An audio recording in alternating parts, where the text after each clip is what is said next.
Well, good morning to some of you. Good afternoon to others. Good evening to the West Coast in the United States. And what a day we had today. First day, it's just day one, and I'm already kind of burned out from watching 12 straight hours of basketball there, but got to pace ourselves because it is day one. A lot to talk about. Usually, these first games traditionally in the playoffs are, let's be honest, blowouts or something close to it. And they're usually blowouts because teams are feeling each other out. And the first game is, if they go down by double digits, you rarely kind of see fight like this. But every game tonight, I know that last game finished with the double digit deficit, but that was close for the majority of the contest. And getting every single game on that level of competition is a really good sign moving forward here, that if you get games that are this close this early in the series, that all of these series are going to be dogfights if we get that same type of play from both sides from all 8 teams today. There's a lot to go through. It feels like an eternity ago that the Milwaukee Bucks and Miami Heat played to kick off the playoff campaign, but want to say a couple of words. We'll get to your calls as always. We are live on Twitch. We are live on Twitter Live. And if you are interested in talking about a specific series, let's try and limit it to the 4 games that were played today.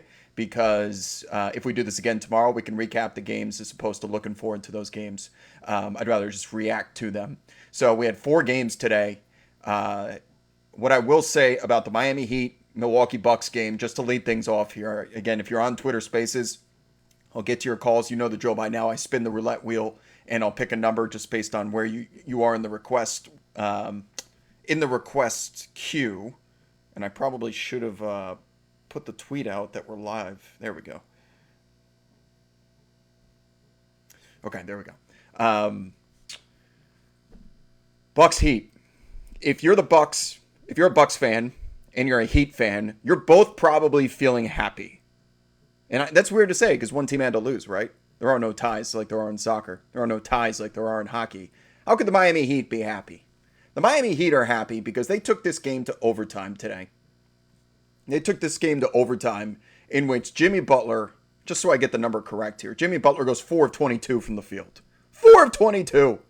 Of course, he's Jimmy, and the one of the 4 that he hits is the most clutch shot of the game to force overtime. So when you need Jimmy, he's always going to be there. But Jimmy Butler couldn't hit water if he fell out of a boat today. Duncan Robinson carried that team 7 of 13 from three-point land. Funny how every single field goal attempt was from 3, and it's the way it should be. If he's going to be out there instead of Hero, Duncan Robinson should be shooting threes anytime that ball touches his hands. But he kept the game close, as did that Miami Heat defense. But what really stood out the most on the Miami Heat side was where on earth is not Carmen Sandiego, but Bam Adebayo. Holy shit, what the hell happened to this guy overnight? Certainly it will change because the Bam Adebayo that I saw during the regular season grew ever so confident as every game went by. The confidence in his isolation game. Granted, Bam didn't start off as an isolation player, but he was so good, especially when Jimmy was out. They would dump the ball to him and he would go get them a bucket from anywhere on the court. He wouldn't even look at the rim today. They wouldn't even guard him like he was Andre Roberson. What was that all about? There were a couple of times which Brook Lopez would go into drop coverage out of the pick and roll because, of course, that's what Budenholzer does anyway, which is stupid. But if Bam Adebayo's not going to shoot, you might as well. Bam wouldn't even look at the rim. I understand he ended up taking 15 field goal attempts, but when we went to the end of the fourth quarter in overtime, he was dribbling around looking for someone on the three-point line that he could set a screen for. Maybe that came from the bench. I'll give him the benefit of the doubt. But there were a couple opportunities in which he was wide open from the free throw line. And he just wouldn't even attempt it. So if I'm the Heat, Jimmy Butler, in our opinion, is not going to go 4 of 22 for this entire series. Granted, this is what PJ Tucker plays in that game, guys. PJ Tucker plays 18 minutes and shoots once. Yet he left one of the biggest footprints on this game of anyone that played. Because those 18 minutes when he was out there harassing, that was a misdemeanor in the state of Wisconsin, what he was doing to Jimmy Butler while he was out there. inside his shirt. He used 3 fouls pretty quick, but he was making Jimmy Butler's life a living hell. And that's the difference between this Milwaukee Bucks team this season and ones in the past, is it didn't have to be Giannis. And on a day where Giannis gets hurt and Giannis struggles, they were able to defer to PJ Tucker in that first half to go deal with Jimmy while we do our thing on the other end. That's a luxury they'd never had. And Drew Holiday, of course, is Drew Holiday.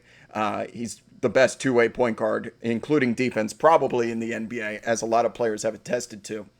But if you're the Miami Heat, you're happy because you shoot 36.4% from the field. Jimmy goes 4 of 22, and you lose the game by 2 points. And you're happy if you're the Milwaukee Bucks because, 1, you won the game. You're up 1-0. 2, you survived one of Giannis Antetokounmpo's worst games from the eye test standpoint. He ended up finishing with 26, 18, and 5, right? So in the box score, you're like, that's a bad game? Well, for Giannis, this was probably a bad game. And what happened at the free throw line, I cannot still, to this very minute, believe that they called a 10-second violation because he's been doing 17 seconds at the line during the regular season, but they called this one in this very moment, which clearly messed with his head. Because he ended up missing 2 out of the final 4 free throws, one of which was a lane violation. The other one was him taking too much time. It looked mental the moment they called that. That's the impact of that. Wasn't so much it cost them that one clutch point, but now Giannis is starting to think about it because it was his routine. He was getting comfortable. His free throw percentage was improving.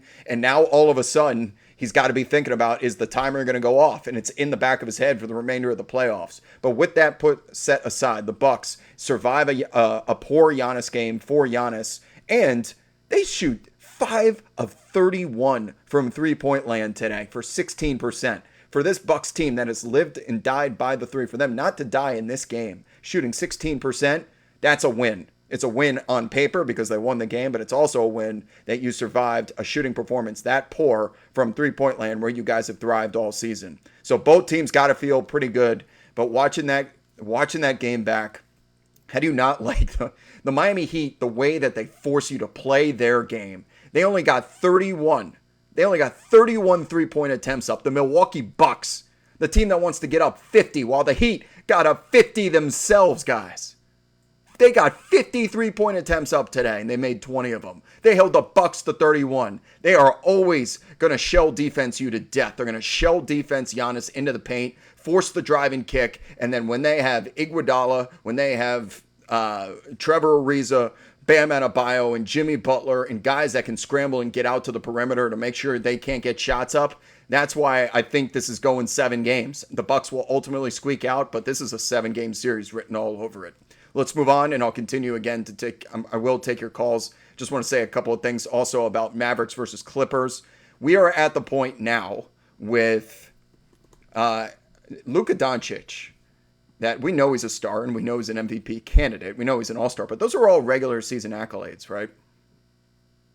Luka Doncic has played 7 career playoff games, all of which have been against the Los Angeles Clippers. And when you play against the Los Angeles Clippers in the playoffs, you are going to be guarded by one of the 4 following players. Kawhi Leonard, arguably the best two-way defender in the league. Paul George, arguably one of the best two-way defenders in the league. Marcus Morris Sr., or maybe even Patrick Beverley. He feasted on Patrick Beverley in that first quarter like it was an all-you-can-eat buffet, and that was the end of that. They ended up putting Beverley on Kristaps Porzingis, which was hilarious, but he took Patrick Beverley to the woodshed in that first quarter. And the fact that he has had 7 career playoff games, I want to say 3 are triple doubles. 3 are triple doubles. Let me just read you off Luka Doncic's stat lines real quick. You know I'm not a big what's on paper is different from the game, but this is one of the cases in which the numbers very much do reflect what we're seeing from Luka. Because despite losing that series in the bubble to the Clippers, he still hit that game winner and was balling out. 42, 7, and 9, 28, 8, and 7. 13, 10, and 10. That's a triple-double. 43, 17, and 13. Also a triple-double. 22, 8, and 4. 38, 9, and 9. And 31, 10, and 11 triple-double today. So Luka's performances in the playoffs thus far have been nothing short of immaculate. And the fact that he's doing it against who I believe to be the best team in the NBA, my NBA champion, and the best defensive team out there, at least on paper, not on paper, but with the eye test, you can't help you can't do anything but give Luka his flowers, man. We now only have a 7-game sample size, but maybe it's just the Clippers that he loves playing against them, or maybe he's just really damn clutch. We're going to learn a lot more about him in the rest of this series coming up here, but holy shit. They absolutely deserve to win that today, but there's also, on the contrary, a reason why the Clippers are still very heavily favored to win this series at FanDuel, and it's because the Clippers are the better team. That game ended up being close, and the Mavericks pulled away late. Paul George figured it out in the second half. Starting to get a little nervous there with Paul George. 1 for 5, 1 for 7 to start the game, and you're like, oh God, here we go again. Like, dude, you got to figure this shit out. He figured it out. But I need Kawhi to turn into Toronto Raptors Kawhi Leonard. No more of this. You're Kawhi. You are Kawhi. You're the dude who New Balance created an advertisement around that says, this is my city, in the same city that LeBron James and Anthony Davis play. They had the audacity to produce that. You have to live up to that, my friend. And on Luka, by the way, he does have a lot more help in this series than he did in the past, because Jalen Brunson's ascension to Sixth Man of the Year contention, Jalen Brunson is able to run the team and not lose any of that lead that the Dallas Mavericks have when Luka comes out of the game, because very similar to when Donovan Mitchell would come out for the Utah Jazz in the bubble last year, you felt like if Luka's not on the floor, what's going to happen? Well, Brunson and Tim Hardaway Jr. are not only holding the lead, they're growing it as well. This is not one of those Steph Curry situations in which he comes off and it's just an automatic negative.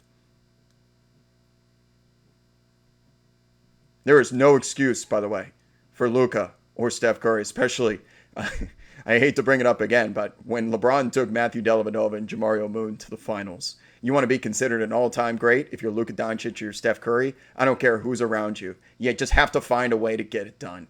And the difference right now with Luka Doncic, he's on a little bit better of a team, of course, but Luka is getting it done in the times he's been in the playoffs. Again, we need a bigger sample size to really go through with that hypothesis, but where we stand on him at the moment is he's even better in the playoffs. So shout out to him. Final game is that Nuggets Blazers, and thoughts on that were just the Nuggets don't have nearly enough offense, especially without Will Barton out there. They're in deep shit.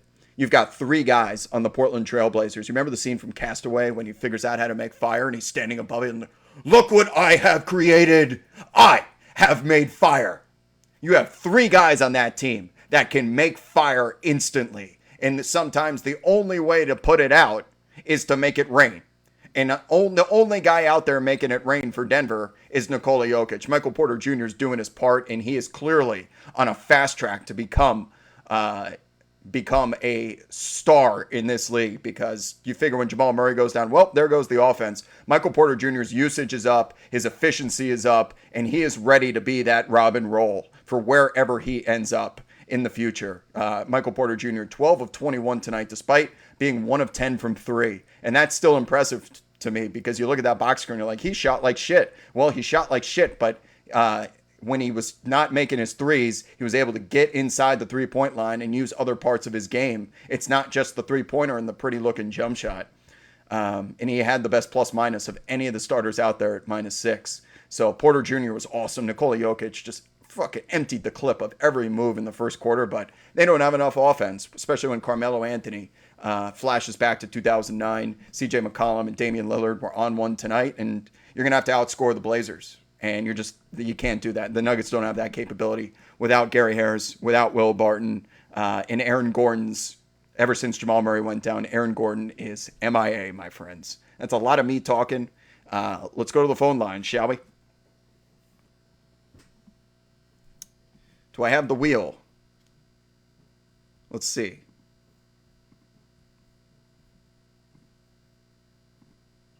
We do have the wheel. We do have the wheel. I'm going to run it again. I'm going to run it again.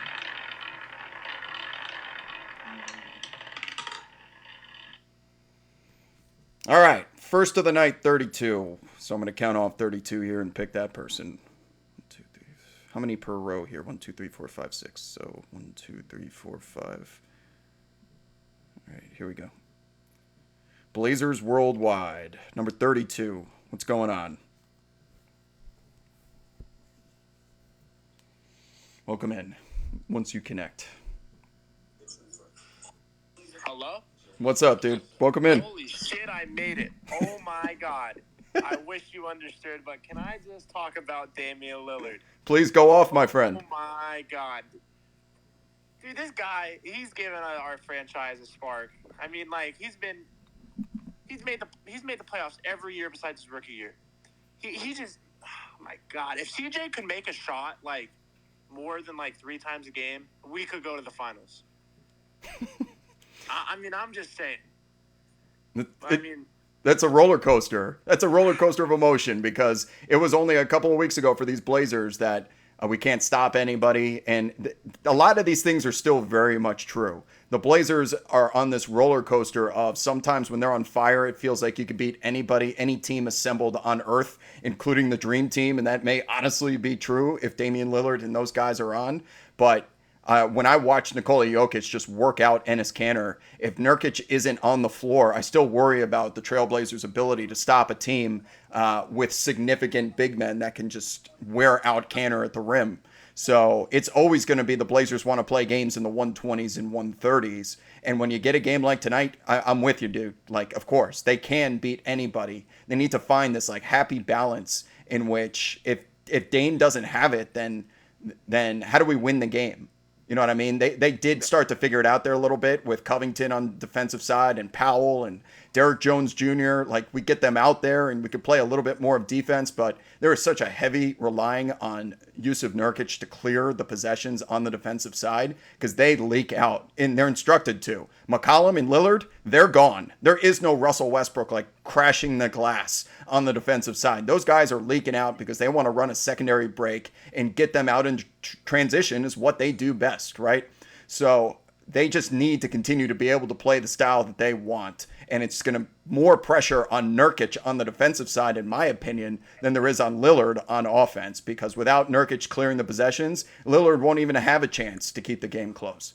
Oh, no. I mean, I completely understand. I mean, Melo had a huge spark tonight. And without Melo, we would have not won that game. I mean, started off the game, missed the first shot. I mean, then went 5 for 5 from 3. I mean, if our defense just gets together, I mean, Jokic had 34 tonight, but I mean the 1 assist.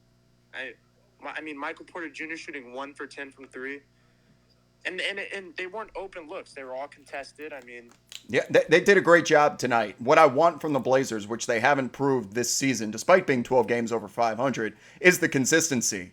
Right? If they can show us consistently and I can start to trust them that they can lock down the perimeter like that, of course, the Nuggets can certainly, the Blazers can beat anybody if they show me the same type of defense they played at the end of the season there for those final week and a half and then also tonight. If they can do this 4 times in a row and just blow the doors off the Nuggets, the series certainly isn't over. And I don't want to fall into the recency bias because I want to believe, right? I want to believe in the Blazers with you. I have them winning this series. But I just want to see them prove it, and they're one step closer to that tonight. I mean, we need another run. Like, if we lose this series, Stotts is gone. I mean, I don't have a problem with that. I mean, he's a great coach, but he hasn't been able to get the job done. And I mean, I feel like this is his last chance, and I really think like Portland they can put it together for him because they love him as a coach. I don't know. We'll see, my friend. Appreciate the call. Yeah, I mean, thank you for having me. Have a good night, sir. You too. Happy Blazers fans tonight. I'm sure there's several of you out there. And just from watching the Blazers so much this season, I want to join you in that, like, you won the first game. Now you have home court. You are already the favorite to win the series. And you, at the end of the day, you have Damian Lillard and CJ McCollum, and they don't. And bless Facu Campazzo. He did everything in his power to slow down Damian Lillard, but even Godzilla can't stop Damian Lillard if he's on like that. I was watching the assistant coach in that video, like waving at the entire team, get up, don't let him even get a shot off. You only do that for Damian Lillard and Steph Curry from that distance. And they were like waving, get up, like their life depended on it. And the ball was halfway in the air, and the assistant coach, you could see him just roll his eyes and head back to the bench because he knows it's going in. And the ball barely hits. It's the perfect swish. It's like throwing a rock into a pond with the splash coming back up perfectly. And it makes that noise where it clips the back of the rim going through like you hit the cash register. Oh, Damian, when Dame's on it like tonight, nobody goes faster 0 to 60. Steph Curry goes, what did we say? He's the 100 emoji a lot quicker than Damian Lillard, but Lillard goes 0 to 60. It's a different type of speed. It's a 10-second car, as Dom Toretto once said. All right. Next caller.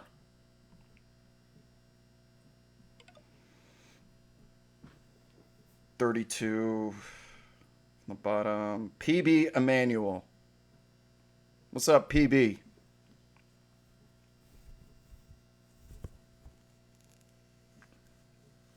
Sorry, it's like 90 degrees here. So I'm going to be sweating on the streams. Y'all are going to have to see me wiping my sweat away. What's up, PB? Can you hear me? Yes, I can hear you. Hey, welcome in. What's on your mind, my friend? Thank you for having me. I'd like to talk about the Heat today. Sure. I don't know, but I think Butler shot too many threes today, like 9 of them. I think it could have contributed to their loss, given that last year during the playoffs, he was shooting about 3 maximum.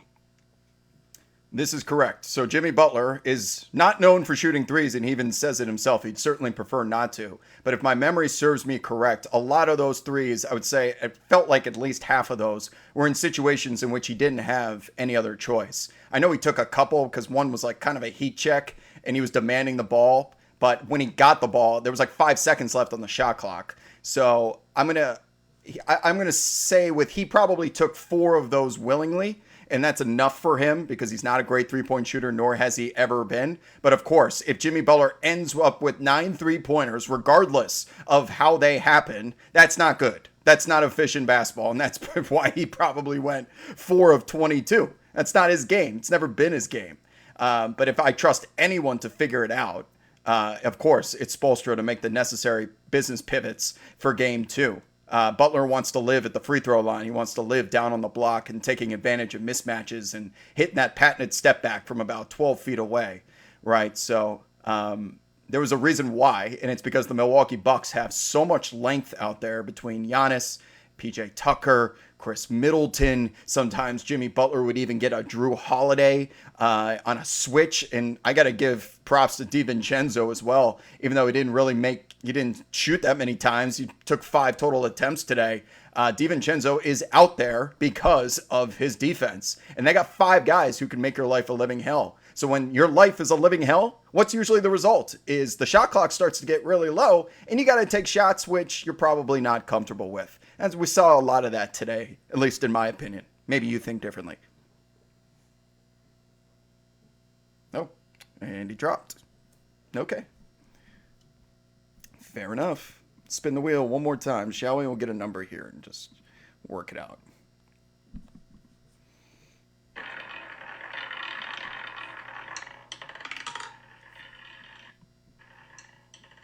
What do we got? 12. All right, 12 from the bottom. Who's the 12th from the bottom? There's 93 of you in here, so 1, 2, 3, 4, 5, 6, 7, 8, 9, 10, 11, 12. Oh, sorry, you keep moving on me. There you are. Angel. Or Angel. Either one. What's going on? Yeah. What up? How are the Clippers gonna? I don't know. I've heard about Ty Lue. I know that he has a championship, but is he a good coach or not? Because in that game, I just don't know what happened. I love the game 1 reactions here. Okay, so Ty Lue, yes, of course, is a great coach. You don't win a championship unless you're a great coach, and that the people will counter that by saying he had LeBron James and Kevin Love and Kyrie Irving on his team. Well, it's even more difficult to be a coach when you've got those guys and those egos on there as well. So he has proven to me many times that I believe him to be a good coach. And if he's not an X's and O's guy, he's certainly great at managing chemistry and superstars, which they have plenty of on this team. So in the game today, they got punched in the mouth. I don't know how else to put it. They did come back. They responded well. Paul George struggled in the first half. He comes back. The Clippers take the lead. But like we saw so many times this regular season and times we saw in the bubble, they can't hold on to any sort of momentum. And I'm really going to challenge Kawhi Leonard to just take over these games. If I remember correctly, Ivica Zubac looked fine today. Like, Ivica was doing his part. Patrick Beverley gave them a lot on the defensive side. Rondo was making threes. I mean, I could even go to the box score here and just tell you Zubac needs more shots. 5's not enough for him. Paul George ending 8 of 18 was actually a positive for him considering where it started in the first half. But here's my question to Ty Lue and a lot of Clipper fans out there. When you look at the box score, there's one name that really stands out to me. And it's at the bottom. And it's at the bottom because he played 14 seconds. I watched every Clipper game this season. And I know what Luke Kennard, okay, I can understand Luke Kennard not being out there for a multitude of reasons because of the guys in front of him. But how does Terrence Mann not get any run? How does Reggie Jackson get 21 minutes against this team?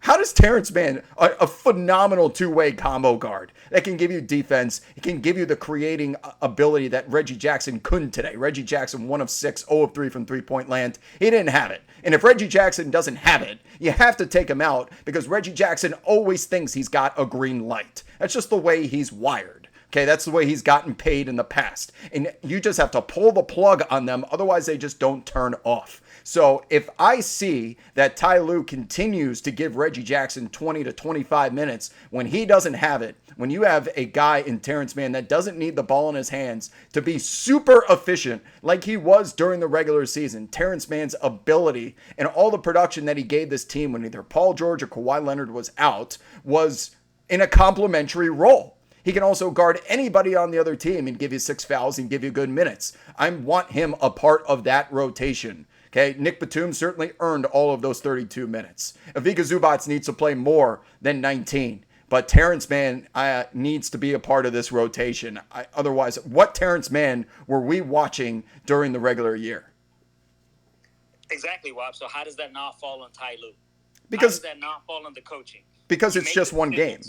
It's just one game. Like, I'm going to give him, until the series is over, I'm going to give him a couple games to tinker with his rotations because the coaching staffs, whether it's Dallas, the Clippers, or any other teams out there, these series are chess matches. The first thing they do after these is go straight into the film room and try and figure out what are we going to do to tinker and we know what the matchups are going to be here. What are we going to do? What are we going to change, if anything, the next game? So I would guess almost that Terrence Mann may get some more run if Reggie Jackson doesn't have it in the first 5 minutes. You see a quick hook on him, and Mann gets those 21 minutes. I would also, because I understand Porzingis is mostly outside the three-point line, but he was rendered effective anywhere within 15 feet for the most part, other than that dunk down the stretch. So I would like to have Zubac out there because I don't have to worry about Porzingis burning us. And we know what Zubac gives you on the offensive side on the glass. So Zubac and Mann being a part of the rotation here, I think will remedy a lot of the Clippers' issues in putting the ball through the hoop. Because they had 3 quarters in which they scored 25 points or less. And in 2021 NBA, 25 points per quarter is 100 points, which is not nearly enough to ever win a basketball game. So they had trouble putting the ball in the hoop today. And I want to get my guys out there that can give me offense as well as not losing anything on the defensive side. I hope you're right. We'll see. Unless he's, on the same school LeBron James on. First game is a fill-out game. We'll see what's going on.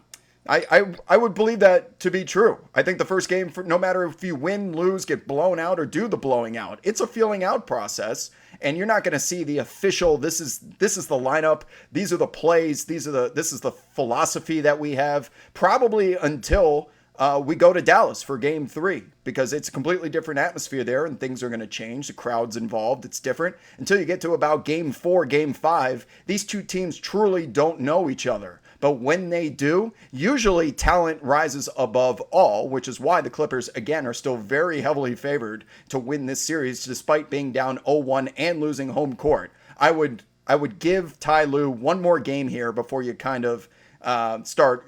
What's the torches, the pitchforks coming for him? You know what I mean? Give him another game. because he's faced this adversity in the past, down 3-1. Then I will say Kawhi is not as clutch as we all thought he was a year and a half ago. That's a big statement. What, can I ask why you think that? Last two games, let alone this game, Game 7, last year, that's enough to tell me I don't think he's as clutch as everyone says he was from the Toronto series or Toronto championship run. Yeah. I mean, he hasn't been as good as that Toronto year. I'll give you that, but the clutch is different, right? The clutch is defined as what? Being within 5-point differential with 5 minutes to play. And that's usually, if it's that close, it's on the Clippers as much to put Kawhi in a situation that he can get the ball and go do his thing. I mean, the man dunked Maxi Kleber into the stanchion tonight. Let's not forget about that. He did his part in a way. He struggled shooting the basketball, but we expect so much from Kawhi. There was a narrative that he might be the best player in the NBA after that Toronto championship, right? So he hasn't certainly lived up to those aspirations, but I'm going to give him a chance to show off that same talent, which I know hasn't left. I want to see him in the situation that allows him to show that off, because it just hasn't happened for some reason yet. He needs to stop deferring. He's Kawhi. I know Paul George is out there. I know Rondo's out there doing his thing. You got a whole lot of veterans. Marcus Morris Sr. probably thinks I shot a career high from three-point land this season. He goes 0 of 6 today. I'm going to keep shooting because it's due to go in. Enough of that shit. Kawhi Leonard needs more than 22 shots. He needs more than 20. If you play more than 40 minutes and your best player is shooting the ball 22 times, that's not nearly enough. The ball has to find a way to get to Kawhi Leonard, and if I'm Ty Lue, we're riding you through it. And if you need to drive and kick, so be it. But the offense needs to run through him, period. Exactly. It's either Ty Lue or Kawhi. I'm on the same page. One of them's to blame. Both of them to blame. I hate them both this game. See you tomorrow. Oh, good, man. Thank you. It's just one game. It's just one game, y'all.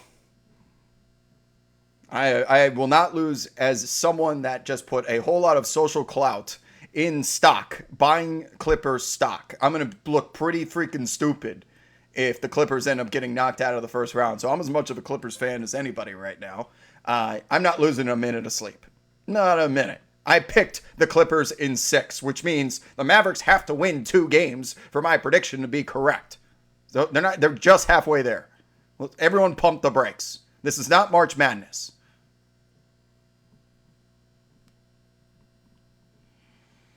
All right, back to the phone lines. Wave at me if you're there so I don't pick someone that's... Let's go to Captain Kirk.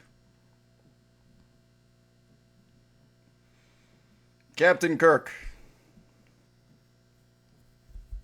Good evening, good morning, wherever you may be. You there? You're in here. Am I on? Now you are. Okay. All right. So I just want to say that most of the attention was on Damian Lillard tonight. And as all due respectfully, sure, he always does that. Like, this is Damian Lillard. He's expected to go off. But I think most of the credit goes to the other players, like Carmelo Anthony in the second quarter. He was just 12 points and 3 for 3 in the 3-point land, looking like Denver Carmelo Anthony. And then I think people who are not underrated player talking about is Anthony Simons. There you go. Who has 14 points, 4 for 5 from 3-point land, and he's shooting 42% this year from the 3-point line, which is ridiculously good. Anthony Simons, you know what? He started to show flashes of it in the bubble, but he was someone showed me he was statistically one of the worst players in the NBA if you include efficiency field goal percentage last year. But I'm like, that can't be the case, because I swear this guy is good.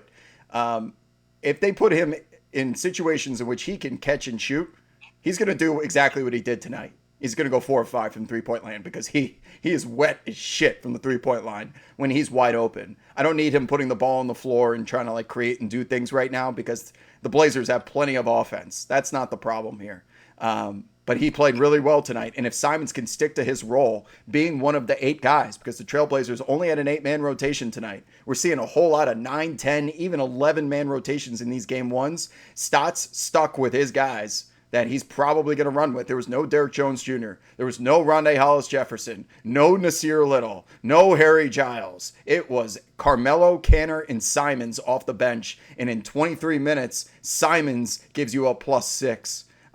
That's a solid night. And if he can continue to do that, I'm going to start to begin to trust these Blazers a lot more, because their bench was their weakness this regular season, as was their defense, as was their ability to not give up second chance opportunities. And they are slowly but surely starting to prove that they can fill those holes in the armor.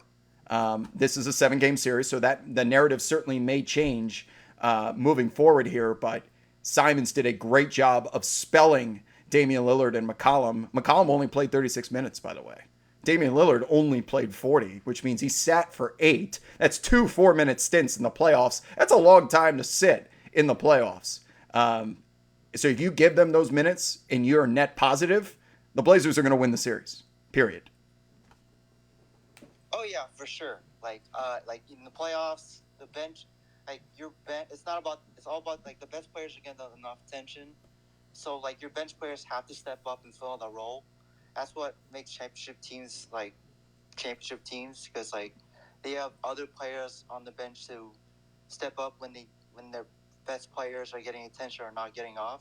And I think the reason why Anthony Simons struggled last year is because a lot of guys were injured last year. Like Damian Lillard injured a couple games last year. CJ McCollum missed a couple games, and Yusuf Nurkic missed the whole year until the bubble. So it's like, once he started to get comfortable on his open spot, shot up off the bench, that's what makes him more effective and has like a higher 3-point percentage. So my favorite sneaky narrative is, and it's kind of a fault. It's kind of fake news a little bit because they're boys now. But Jokic did run Nurkic out of Denver. That was Nurkic's starting center job. And how many practices did they have throughout the years in Denver? They still, because of Nurkic's injury, haven't played each other in the playoffs once. They've had 10 head-to-head matchups, which are split almost evenly. That's whatever. But they've never played in the playoffs. And now that they're both getting 35-plus minutes each going up against each other, watching Jokic destroy Canner in that first quarter is just putting even more pressure on Nurkic to perform. But if I trust anybody out there, anybody to contain Jokic. Again, we're talking about the MVP here. Nurkic did a good enough job tonight of containing him. 14 of 27 from the field for Jokic and only 34 points is not enough for the Denver Nuggets to win games and win this series. Where else are you finding 75 points on this Denver Nuggets team? Like, Jokic needs to be in the 40s. He's going to have to go 40, 15, and 10 to win this series. It's a lot to ask, but the man is the MVP, and he did it all season. That's the pressure on him, but I love Nurkic's knowledge of Jokic and that they're boys. They probably know all the tendencies of each other, and if Nurkic can make him just a little bit mortal, which he kind of proved tonight, then, of course, that will be massive for them moving forward. And it's a unique matchup because you could throw Gobert, you could throw Embiid onto Jokic, but that personal relationship narrative does carry a little bit of equity with me. And it's what I was watching from the first minute tonight. Absolutely, for sure. Like, even going back to 2 years ago during when they faced each other in that games all the way to Game 7 series in 2019. They were relying on Jokic a lot. Even Game 3 and double overtime, he was gassed. He was really gassed. They were really trying to rely on him a lot. Unfortunately, they had that was with a healthy Jamal Murray. Now without Jamal Murray, the pressure is even bigger on him now. And then the fact that him and Nurkic are close to each other, they know. They know each other's tendencies. You can see if he was blocking Jokic all night long, for sure. So I think if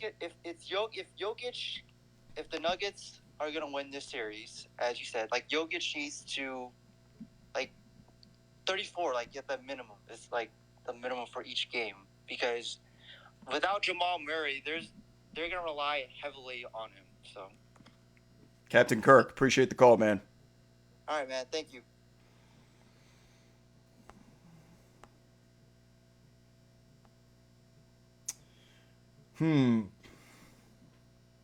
Not going to spin the wheel on this one. I'm going finger hunting. 100 people in here. 100 people at 137 on the East Coast. Cassidy, hop up in here real quick. Oh, Cassidy, I got to hear about this. Come on in. Cassidy's in here. Oh, my God. Cassidy, are you okay? Do you want to talk about it? If not, you don't have to request. There you are. Cass.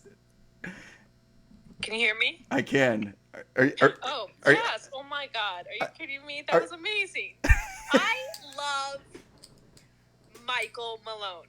I was about to say, don't call him Mike. I didn't find him to be rude to me. I mean, I just was caught off guard. I just didn't know that he really prefers Michael. Okay. Wait, even before you continue here, before we get to this topic, so for those of you that weren't watching the interview at the beginning of the fourth quarter, first of all, the Denver's losing, so he's pissed off to begin with. And yes. Cassidy says, Coach Mike Malone, who, by the way, Cassidy, people were putting videos onto the timeline of Greg. It doesn't matter. If he prefers Michael, if his mama calls him Michael, then he should be called Michael. I honestly don't even care. I would just say he's one of the best coaches when it comes to giving thoughtful answers, giving respect to reporters. So, if he was mad, I mean, he ended up giving me really good responses after that. I was totally fine with it. Yeah. I'm just trying to give context. I'm just trying to give context to the situation here in which a video did go viral, not viral, but on NBA Twitter viral of Popovich rubbing his head and saying, talk to Mikey here. And he's like, yeah, I'm Mikey. Oh, right. And so I'm like, all right. Obviously, he was just there was something going on there in the moment, and there's more to Coach Michael Malone than just that. But of course, you, as always, are able to roll with the punches better than anyone I've ever known. This is why I've gassed you up since the moment I've met you. All the way back to even telling the quick story of, do you remember during the draft lottery when you lost your note cards? Oh my God, no! That was a terrible situation. No, but nobody knew that happened to you. Nobody. I mean, aside from all of the Dallas Mavericks fans who were really pissed, Michael Finley. Okay. I didn't know who Michael Finley was, but it was really because I needed to make sure I said whoever his special guest was. So Cassidy has this insane ability to that when you think somebody might be struggling or whatever, she lost all of these note cards and all these people that she had to introduce in front of the world, and she just does it on the fly because it's all mixed up and she can't go to it. But you would never know because a true professional is able to just kind of roll with the punches, like what happened tonight. I probably would have forgot my question, and I probably would have repeated back to him Mike Malone by accident, and then I would have looked like shit. But the ability to just kind of be polite and professional and keep going through is a talent in which a lot of people don't have. So you guys are listening to true friendship. This is that's friendship right there. But look, let's talk about that game though. Okay. And look, I was really excited too. A little nerdy reporter thing. This was the first time I was on the floor. I saw that. So you took a video of Jamal Murray. In that first quarter, Jamal Murray practically runs onto the floor at full speed. And first of all, I'm thinking, I talked to him afterwards. Okay, so did he not just tear his ACL? I'm like, dude. He did. He got it surgically repaired in April. And basically last time we saw him with the team was in LA because he's been rehabbing in LA. And he came to Denver for the first time yesterday. But last time we saw him with the team, he had crutches, he had a brace. But tonight he was he shot around for at least 35 minutes before the game. I think at one point he hit 6 threes.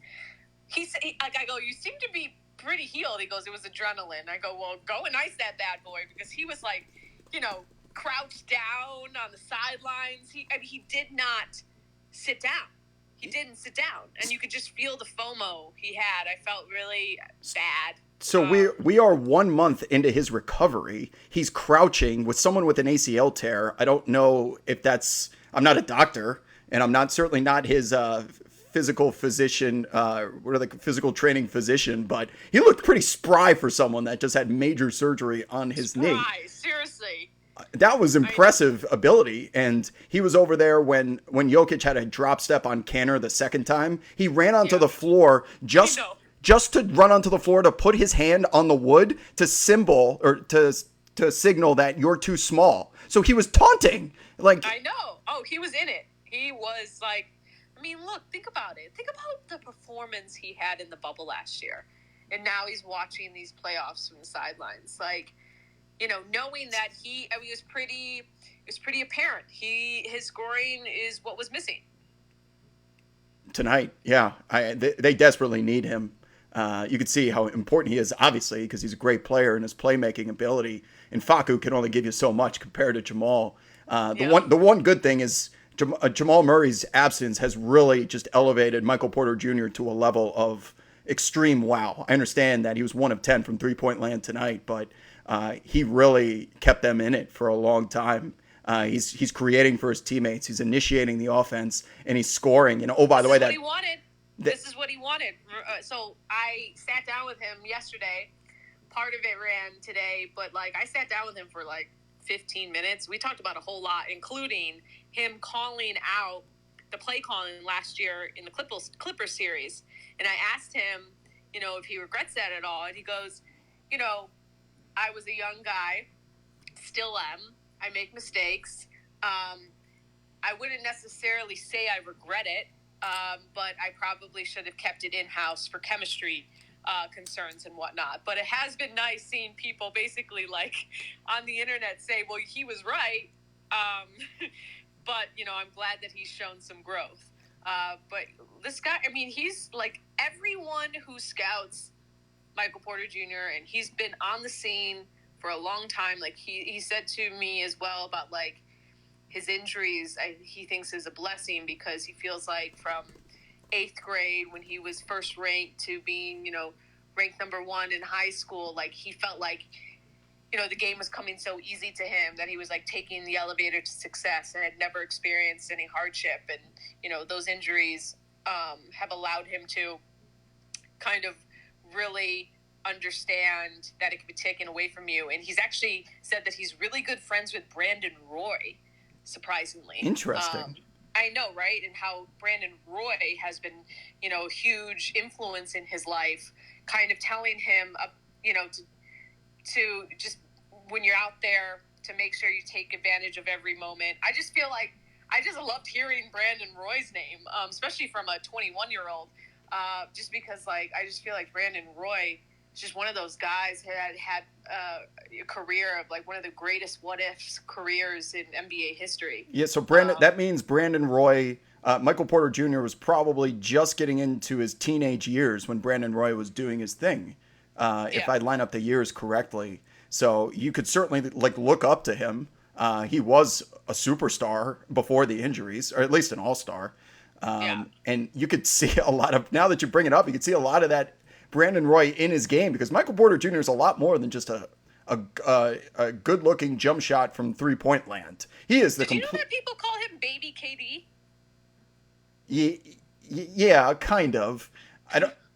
I could see it. That's a long way to go to talk about KD, but he's got a lot of KD qualities, and one of which I was just about to bring up was on the defensive side in that third quarter, like seeing a chase down block in which he was clearly beat, and he had a reputation coming off his injury for being Bambi on ice on defense. Like you just attack Michael Porter Jr., but his ability to make up for it now, if he stays in front a lot better, but he can contest anything at the rim and just. Oh, Mal Cavelli says that Brandon Roy was Porter's high school coach.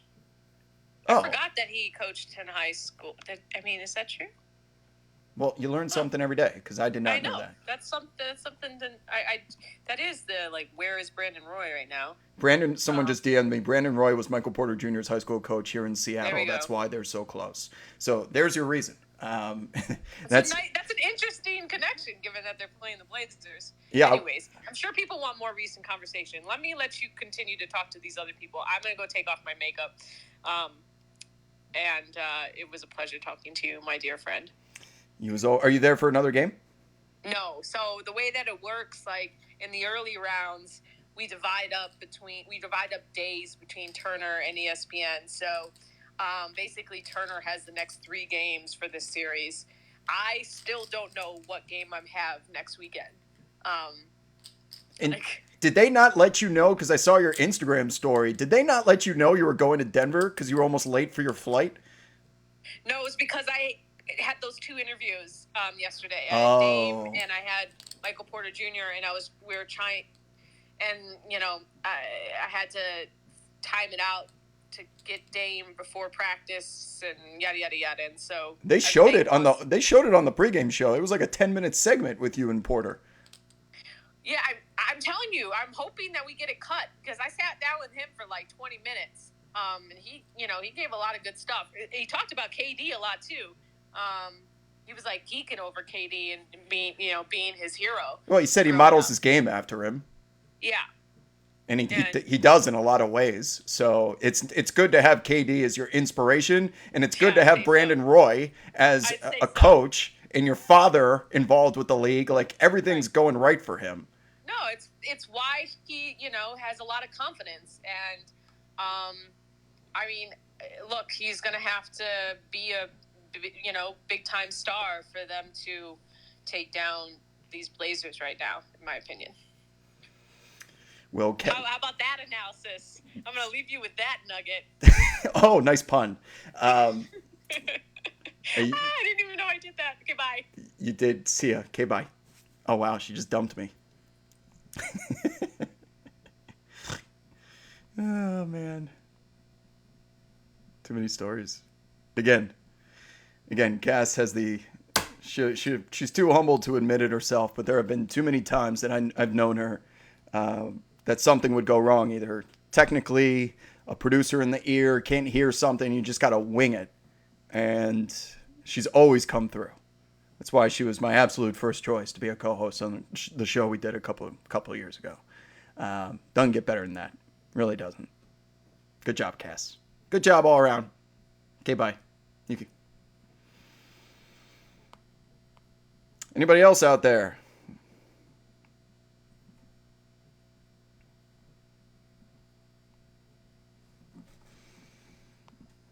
Scrolling along. Wave at me if you're there.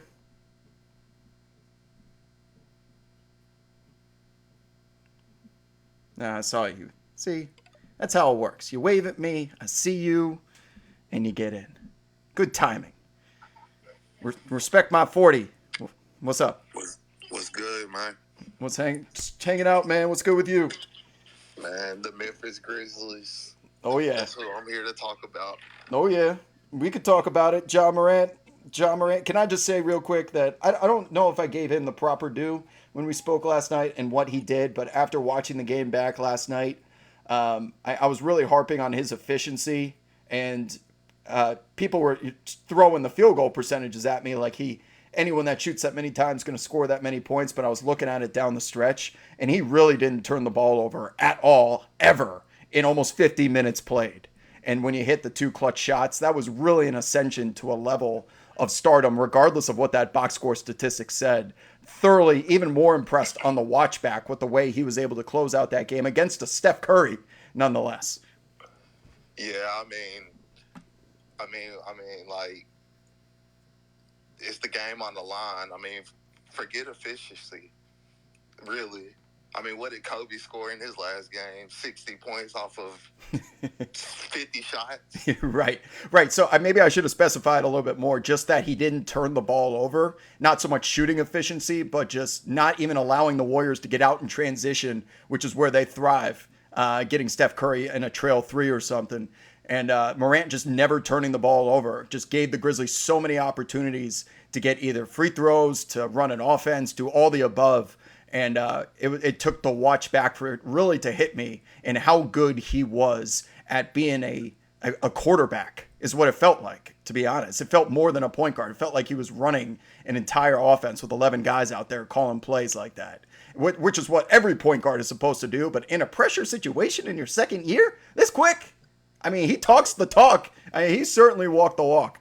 I mean, I've been seeing Ja do this since college. I mean, I live around the Tennessee area, and he just played right across the Kentucky line. So at Murray State, so they played a lot of the local teams around here. And I mean, under pressure, it's nothing to Ja.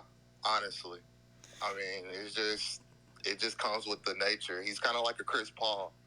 I don't know if you remember when Chris Paul was coming up through high school and all that, but I mean, he's really just a legend like that in a way, in my opinion. He's still so young too. I mean, at some point, the Lukas, the Zions, the Jaws, these draft picks that are this high have to live up to their potential, and we're supposed to give them time because not everyone is LeBron James, but watching someone like Luka go out there and continuously perform this well in the playoffs in just 7 games, and Ja's going to have his first taste of it. I would even consider that play-in tournament part of the playoffs, even though it's not technically goes into the books as one.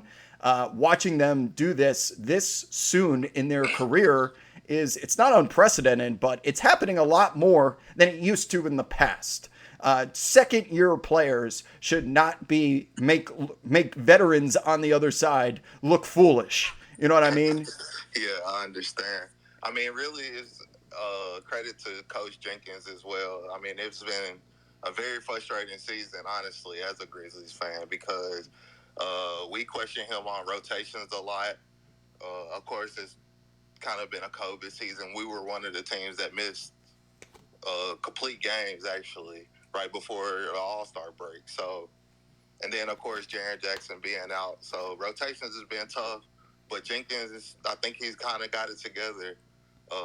He came out of the coaching tree of Bud and Popovich and all that. So, I'm kind of iffy on Bud in a way. But he tightened it up. So Taylor got away with 2 things last night because the 2-minute report came out and they snitched on him and they said he should have challenged the leg kick out, which would have been overruled if he did challenge it on that big 3-pointer. So him not challenging that almost cost him, and then taking 2 timeouts in his pocket to overtime was also like, what the hell is going on here? Why didn't we draw up a 2-for-1? At the end of the day, he still got the W, and he got the W. That's exactly what Jenkins has done all year as well. Late games, he needs to tighten up his late game approach. He's definitely never challenged a lot. I mean, it's only his second year as well. He's kind of a rookie coach in a way, and kind of like Ja. So I guess it's just the growing pains with this team right now. But I do like the direction we are going in. And I'm very glad we got in the playoffs because we need that experience. Second youngest team in the league. Yeah. You guys had an 11-man rotation in a sudden death elimination game, which is like eye-popping to me just because I know how short these rotations get to 7-8 men. No Brandon Clark, Jaren Jackson Jr. only playing 13 minutes. So while I just did dog Taylor Jenkins, I do have to compliment him in that worked. And I know it's frustrating because you figure, why are we giving these guys a certain amount of minutes and why is it changing all the time? It's gotten him to this point. It may ultimately come back to bite you in a series against Utah, but it got him here. And this is as far as that young team. I think any Grizzlies fan could imagine the opportunity to play the best team on paper in the NBA in a 7-game series was not feasible this season this quickly with this group. So I got to give Jenkins his props there. And as a Grizzlies fan, what's your prediction? Do you guys think you'll win a game? Are you expecting a dogfight? You know, what's the vibe over there? I mean, I think we might be able to get a game. We kind of played them in a stretch during the season where we played like 3 games in 5 nights against them anyways. Gobert pretty much shut down Valanciunas all 4. We had one close game. Of course, Mitchell was out. Of course, our guy Mike Conley. Shout out Mike Conley. We still love Mike. Of course. So I think even the last time we made the playoffs, Mike Conley went toe-to-toe with Kawhi Leonard while he was in San Antonio. So I think prediction-wise, we'll probably go – I'll say we go 5 games. We'll at least get 1. Yeah, I got you for 5 as well. Optimistic. I think you get game 3 back in Memphis. Yeah, we're better on the road, though. So there you go. Well, you know what? This is why they play the game, my friend. And you have Ja Morant. You do have that guy. You do have the ability to hit the button. Dylan Brooks is maybe not offensively yet, but the guy is a menace on defense. So I will say that while he is the guy that every great team has to have someone like Dylan Brooks on there. And of course, I'm not saying that Memphis is going to win the championship by any means, but you have to have a Dylan Brooks. I'm thinking of the Dennis Rodmans. I'm thinking of the Bruce Bowens. I'm thinking of the Draymond Greens. The guys that are willing to take the toughest assignments, sacrifice any sort of box score statistics, which could equate to a bigger contract for the betterment of the team, and just do all of the dirty work, whether, again, it translates to that box score or not. And Dylan, he's only like 26, I believe, 25, 26, with, like I said, second youngest roster in the league. And it's hopefully we can turn into the Nuggets in a few years, and you know. I'll tell you, it's one thing to try and be one of those names I just mentioned, because if you try really hard, you end up like Jaren Jackson and getting in 6 fouls in 13 minutes, and you find yourself out of the game, which is thoroughly frustrating. But Dylan Brooks is getting much, much better at being able to stay on the floor and just wreak hell. He really is the valedictorian of Marcus Smart Academy, and having him on that team, you better believe he's going to be inside of Donovan Mitchell's shirt for the next week and a half. Donovan Mitchell is not going to like Darren Brooks. They may even end up going nose to nose at some point. That would not surprise me. But they need Dylan Brooks as much as they need Ja Morant, because he is willing to take on the assignment of containing the other team's superstar on the offensive side. And they desperately need him on the floor as much as anybody else. I'm definitely excited to see Donovan back as well. I mean, even as a Grizz fan, Donovan's probably outside of Memphis is one of my favorites. So yeah, good. He's back healthy, and he does his thing. It'll be a good series, my friend. And thank you for the call. Good talk, man. You too.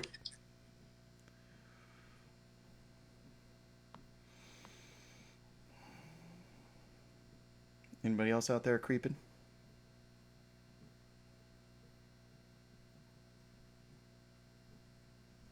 Let's get a Nets fan in here.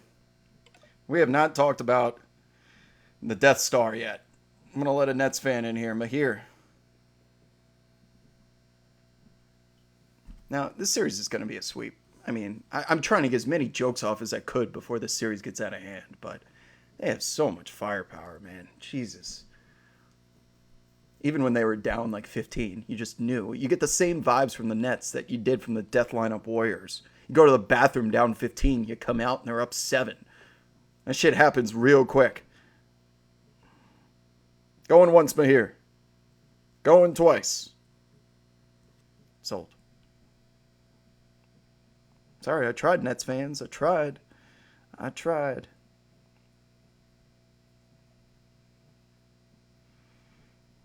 Can't blame me. Wave at me at you're here. Don't make me spin the wheel again. You gonna make me spin the wheel? All right, fine. I'll spin the wheel.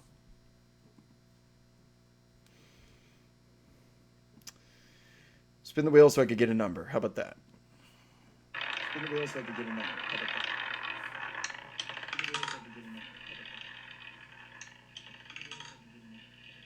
21. 21 it is. 21 from the top. 1, 2, 3, 4, 5, 6, 7, 8, 9, 10, 11, 12. There you are. Stop bouncing around on me. Ugh.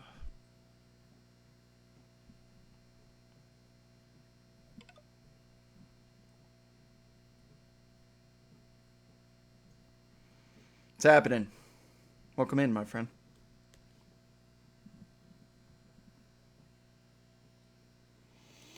NJ Kidd in the Twitter Live says, good Nets win. Didn't love how Harden played. Reverted to hero ball. Well, he's going to do that from time to time, but what's going on, dude? So I'm not a Nets fan, but can we talk about how Durant didn't shatter his arm on that fall? Dude, thank you for bringing that up. I mean, holy shit. What is this dude made of? Okay, when I'm watching this, when it happens, first, I had a thought that his arm snapped. Second, okay, when I realized that he was kind of getting up, not in pain, then I thought it may have been a dislocated elbow.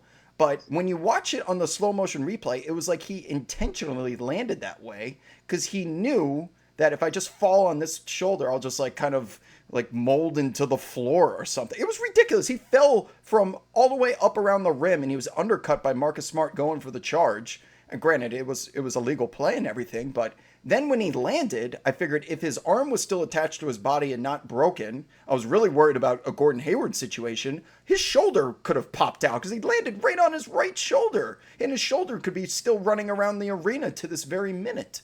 And he just gets up. He just gets up like nothing just happened. Are you kidding me? Yeah, and even like if you heard Mike Breen on that call, it like he sounded horrified. Yeah, I mean, I remember my laptop was I was sitting in a recliner and I had my laptop. I was kind of scrolling. I saw it happen. I did like this double glance, and first thing I did was I just put the laptop down and I ran it back even before I saw if he was injured because I didn't want to have to watch someone's bone sticking out of their body. And I just rewatched it back and I'm like, he's dead. I mean, the dude has to be dead. He just pops right back up and calls for the ball. I'm like, oh my God. So maybe there's a luxury to being a slim frame like he is. I don't know if that's the truth, but whatever he's doing, it's working. Yeah. And you want to talk about the Death Star, I guess, lineup? Yeah, I mean, Durant didn't even look like in the first half he was playing all right, but he still had 31 points.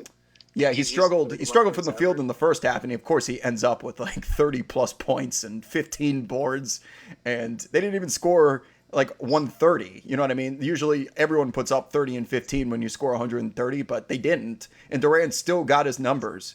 And there was a point in the fourth quarter in which Kyrie Irving was isolated against Kemba Walker, who was struggling out there, and they were just switch hunting Kemba. So they clear that side of the floor out, and Marcus Smart has to go over because Brad Stevens is calling for the double team. We have to help Kemba. And I watched Marcus Smart leave Kevin Durant wide open. The ball did not ultimately go to Kevin Durant, but I was just laughing by myself knowing that they left Kevin Durant open.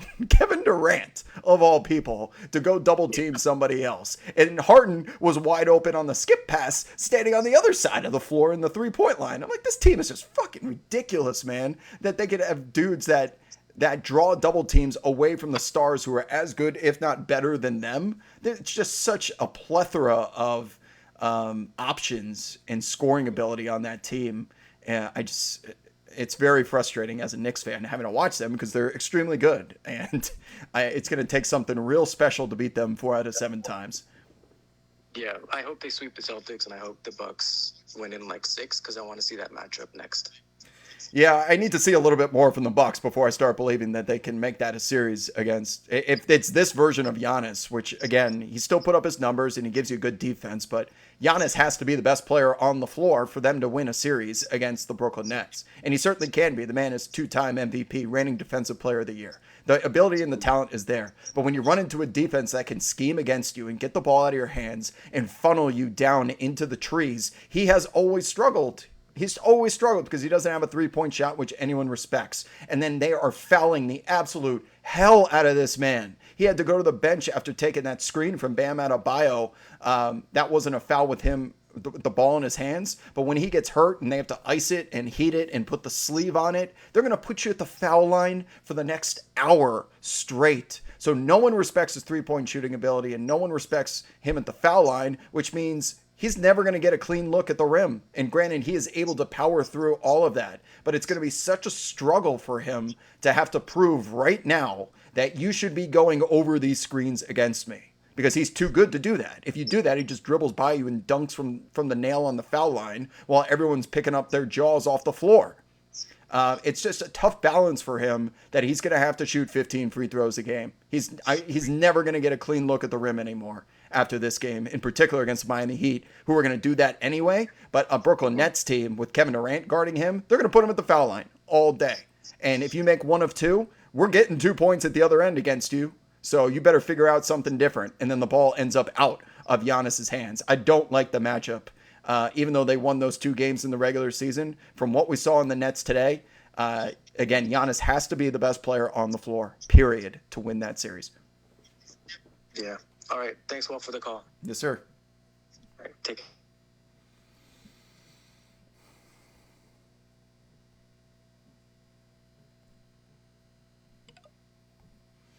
Julian. Let's go, Julian.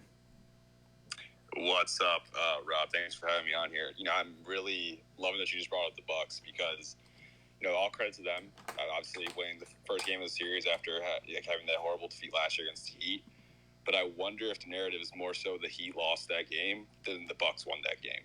Because when you look at Jimmy Butler and Bam, granted, Goran and Duncan had great games, but when you go less than 20%, basically less than 25% from the field, not including those threes that we talked about earlier, you got to worry about the Bucks long term.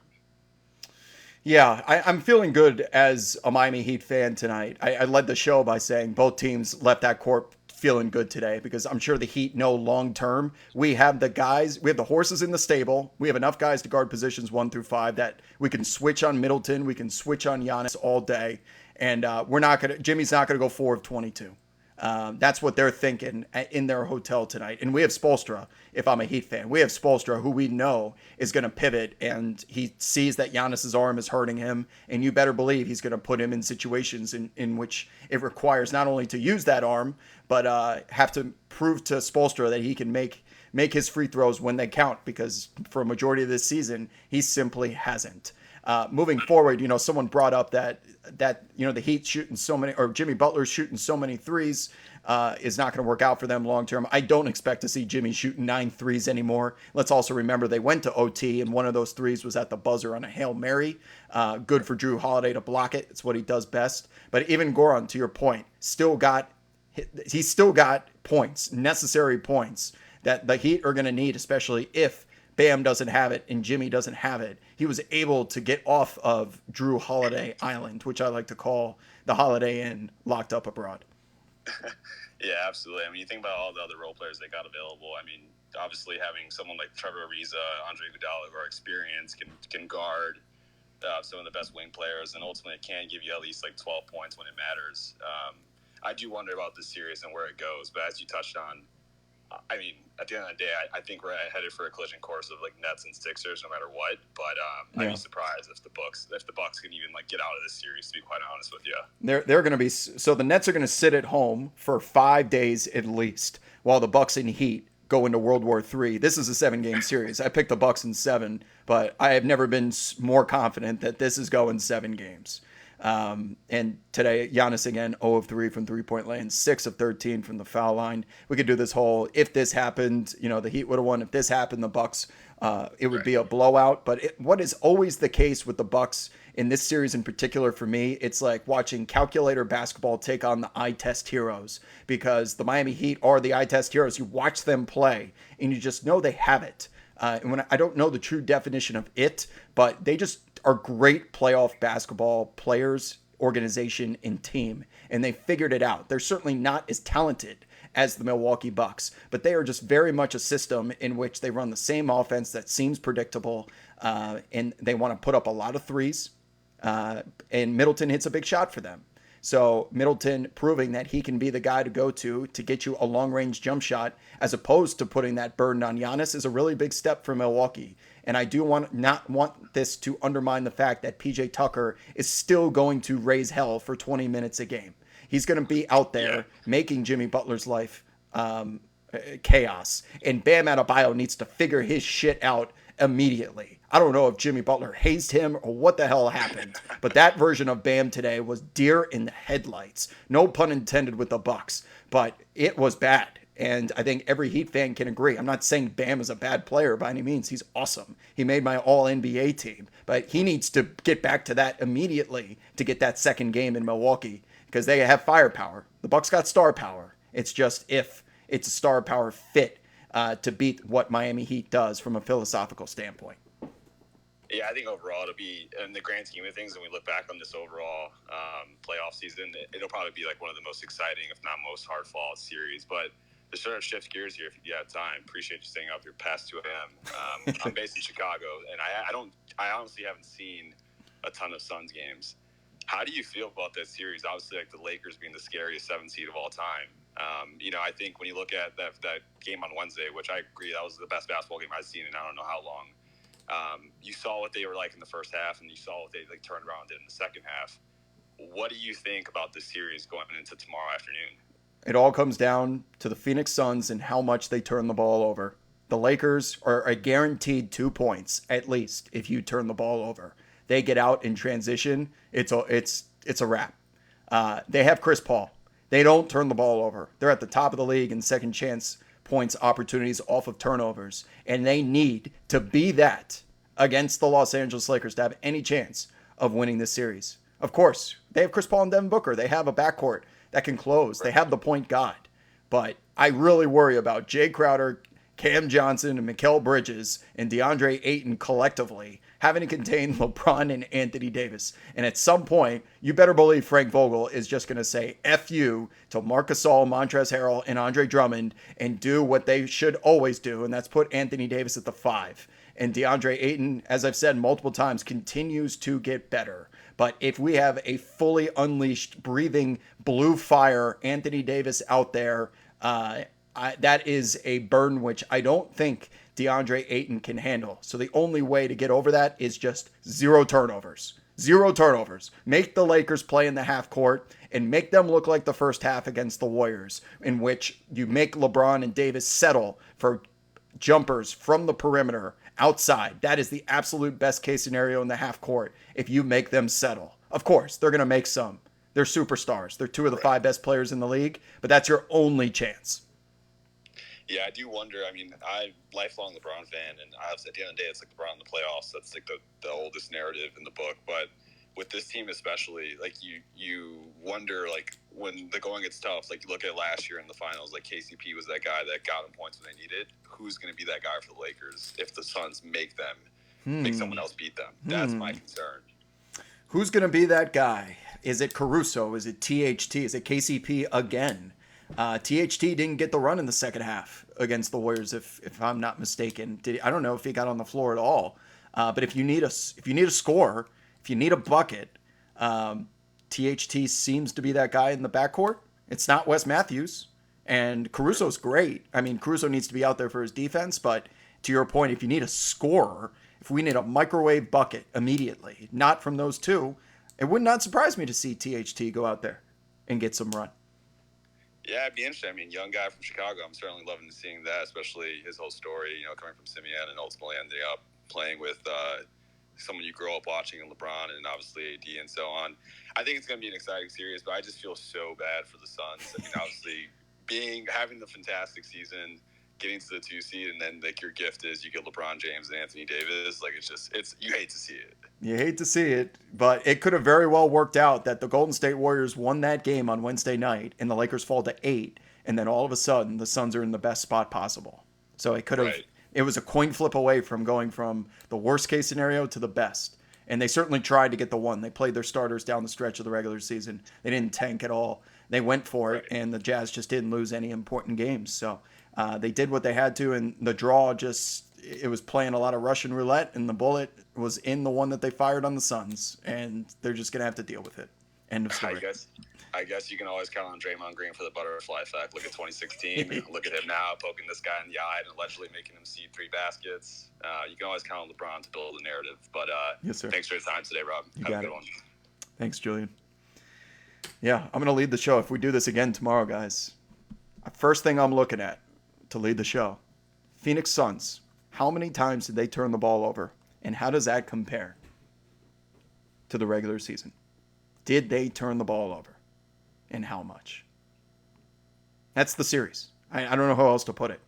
Devin Booker's going to get his points. Chris Paul's going to do his things. But fast break points by the Lakers will determine how long this series goes. Guaranteed. Guaranteed. There will be a direct correlation between Phoenix Suns turnovers and the games that they win and lose. I don't know what the threshold is. I don't know what that magic number is, but it exists. If they can keep the turnovers down into single digits or something, they've got a chance.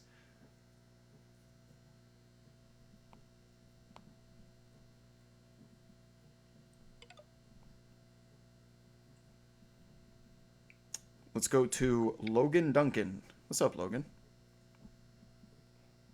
Hello? Yes, sir. What's going on? Hey, what's up? Hanging out, dude. Talking hoops. Watching hoops. Maybe so shit.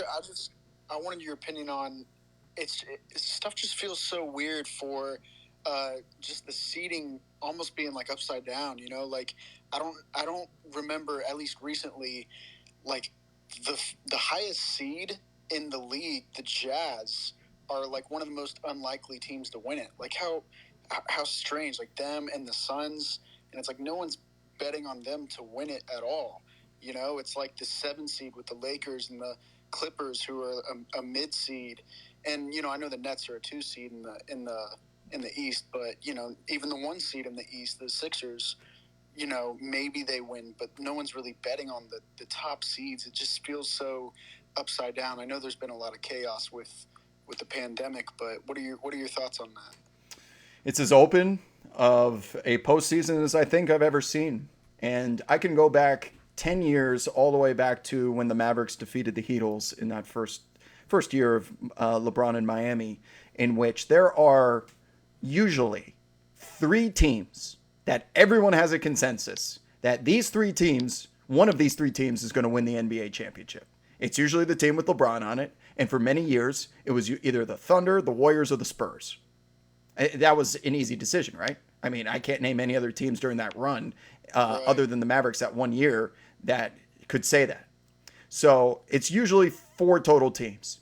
And now that I look at this campaign in particular, I could make a case for 4 different teams in each conference. 8 total teams if something were to happen along the path. That if someone gets injured in this series and then they face them at the right time, they could get through just because of some shit that hit the fan. And I've never been that's always been the case. Like, people can get injured. Like, injuries happen in the past. This is not the first season in which there have been significant injuries to stars. It's certainly the first with a pandemic and a consolidated schedule. But what that has caused is a lot of teams that are elite, like the Lakers and the Clippers, did not put as much equity into being a top seed. And as a result, now you've got teams like the Jazz and the Suns who really showed out and built chemistry throughout the regular season. Are going to try and parlay that into home court advantage and using that game 7 at home to mean something against if we end up playing the Clippers or the Lakers or the Nets or all of these teams that everyone's preconceived thinking that they're going to be the legitimate and only championship contenders. So I do think there are about 8 total teams that can win the title. That is the most, and maybe it was the circumstances of the 72-game schedule. Maybe it had something to do with the play-in tournament. Maybe it's just all of the above. But this is truly a unique season. It's an unprecedented season in about 10,000 different ways. And I think it's great for the product. Having this many teams possible to get to the finals and win. The NBA has dealt with the narrative of, it's just going to be LeBron versus the Warriors again. Exactly. And this comes from like college football fans. I love college football, so I'm not dogging college football, but this comes from college football fans that watch Clemson and Alabama play every fucking year for the past decade. So don't think this is just an NBA thing. March Madness is parity. Baseball has parity. NHL has parity. And now the NBA finally has parity. Not only with the seeding, but with the teams that can actually win the title. That's my very long-winded answer to you. Yeah, and my thoughts are just more on like the 1 seeds because, you know, especially for the past few years, specifically like the Warriors, of course, and you know LeBron's dominated the East or crawled back up from a lower seed, but like the Jazz, for instance, they're so just solid offensively, and then you know they've got the probable defensive player of the year in Rudy Gobert, and it's just like, you know, I mean, what if someone on the you know, what if they squeeze by? Of course they're going to beat the Grizzlies. What if they squeeze by in the second round somehow, and then you know, it's just they're just so well rounded, and the Sixers are so well rounded too. Just great defensive players, and big dominant, you know, force that is Embiid. And it's just like, but I can't imagine either team winning. So it makes no sense. But like, what do you think is the potential of the Jazz and Sixers? What would it take for either of them to win? So I do believe, and maybe I put too much equity into it. I just know the way Madison Square Garden is going to sound tomorrow. I know the way even Barclays Center sounded tonight with 13,000 fans there. That was an incredible atmosphere. But they've got a whiteout set for this Utah game tomorrow. And they had fans during a majority of the regular season, and how much it mattered. Utah probably has the best home court advantage in the Western Conference, and you're going to see it tomorrow. And I think it really matters because they thrive at home behind that crowd. It is deafening loud in that place. And the fact that they do have home court for any series that they face has me thinking the Jazz could probably go, if I have them losing to the Clippers in my bracket, but it certainly wouldn't surprise me if they win. I think they're as good, if not better, than any team in the Western Conference, considering home court as well. The Clippers and the Lakers are more talented than them. Maybe you can even make the case that the Suns could be too. And Donovan Mitchell's coming back off of an injury, and he needs to get back and get going. But Utah has as much of a chance to win the championship with playing in that crowd, which it will take people back tomorrow how loud that place is. It's been loud in the past. We've seen home games in Utah in which they've lost, right? I'm just going with my gut on this one, and I think it really matters. It matters for these guys that are the Jordan Clarksons and the Bogdanoviches and the Ingles. And even Gobert seems to thrive from positive reinforcement. Donovan Mitchell is more of a personality that can remain more level-headed and perform on the road and not need that boost from the crowd. He stays very level-headed, which is sometimes required of a volume scorer. You want to forget what just happened, but look forward to that. Look forward, if you're watching the game tomorrow, the Jazz game, how they react to this crowd. And if you're a true believer in that it does matter, then you may join me in thinking that, you know what? They may have a chance. They may have a chance at beating either the Clippers or Lakers if they ever get the opportunity. Yeah. Thank you, Rob. You got it, Logan. Thank you. Thank you. Just chugging along. Chugging along.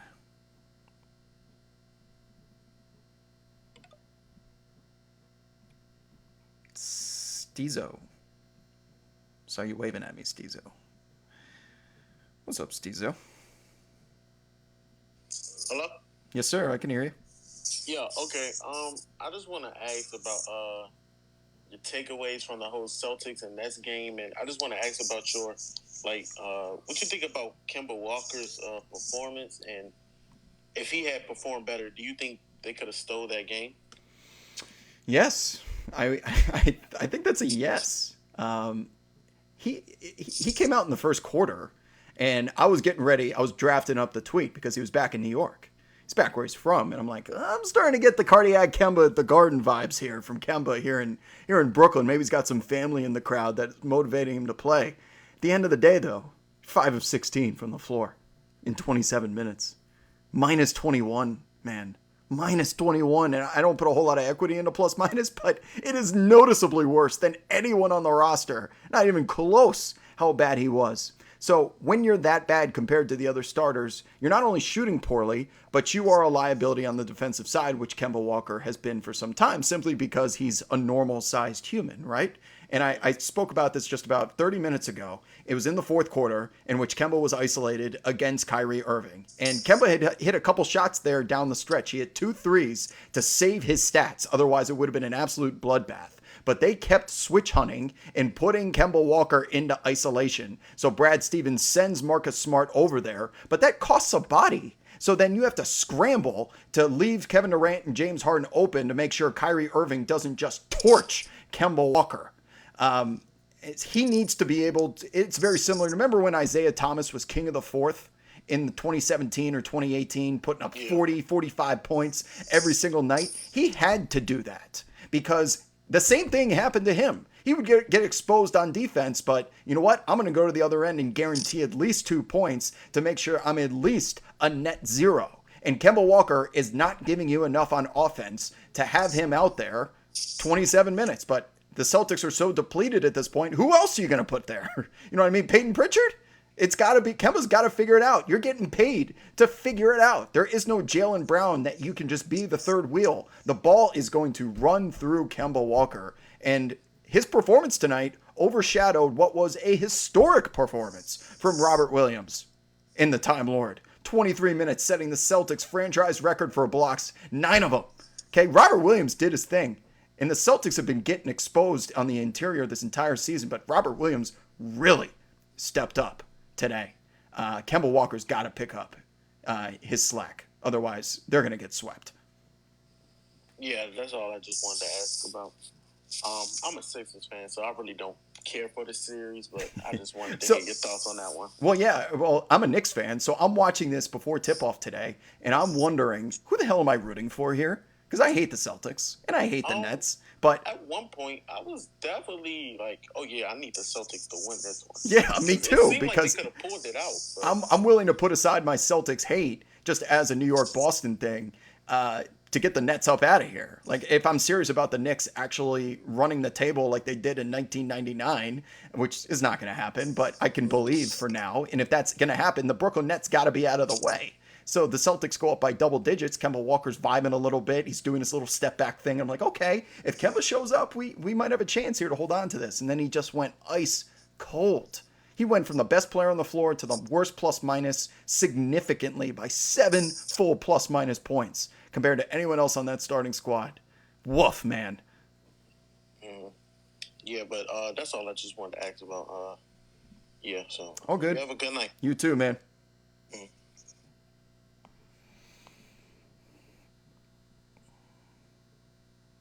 Chugging along.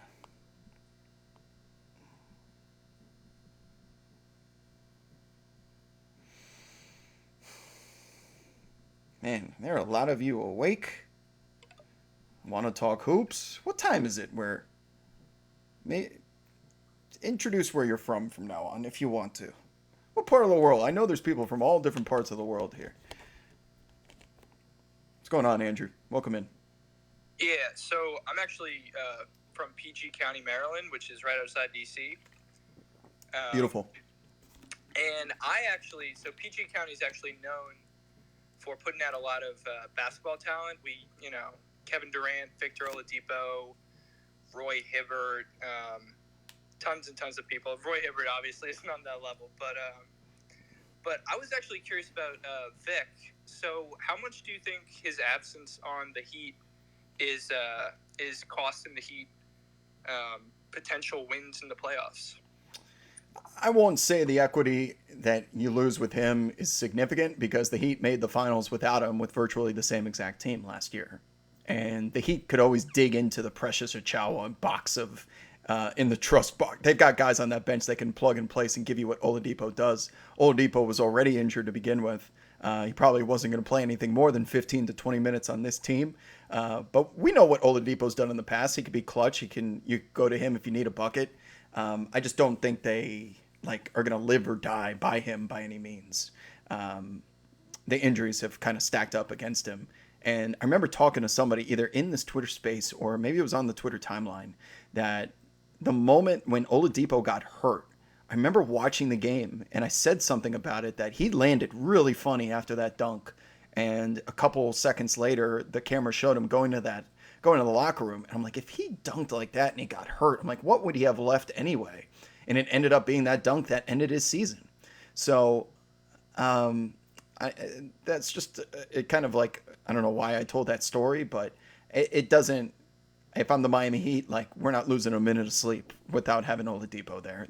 He would certainly help. Options always help, but they will live. I got you. Thank you. That was very informative. Oh, good. Thanks, Andrew. Turning them over quick here. Let's keep going. I like quick convos. We get to more people that way.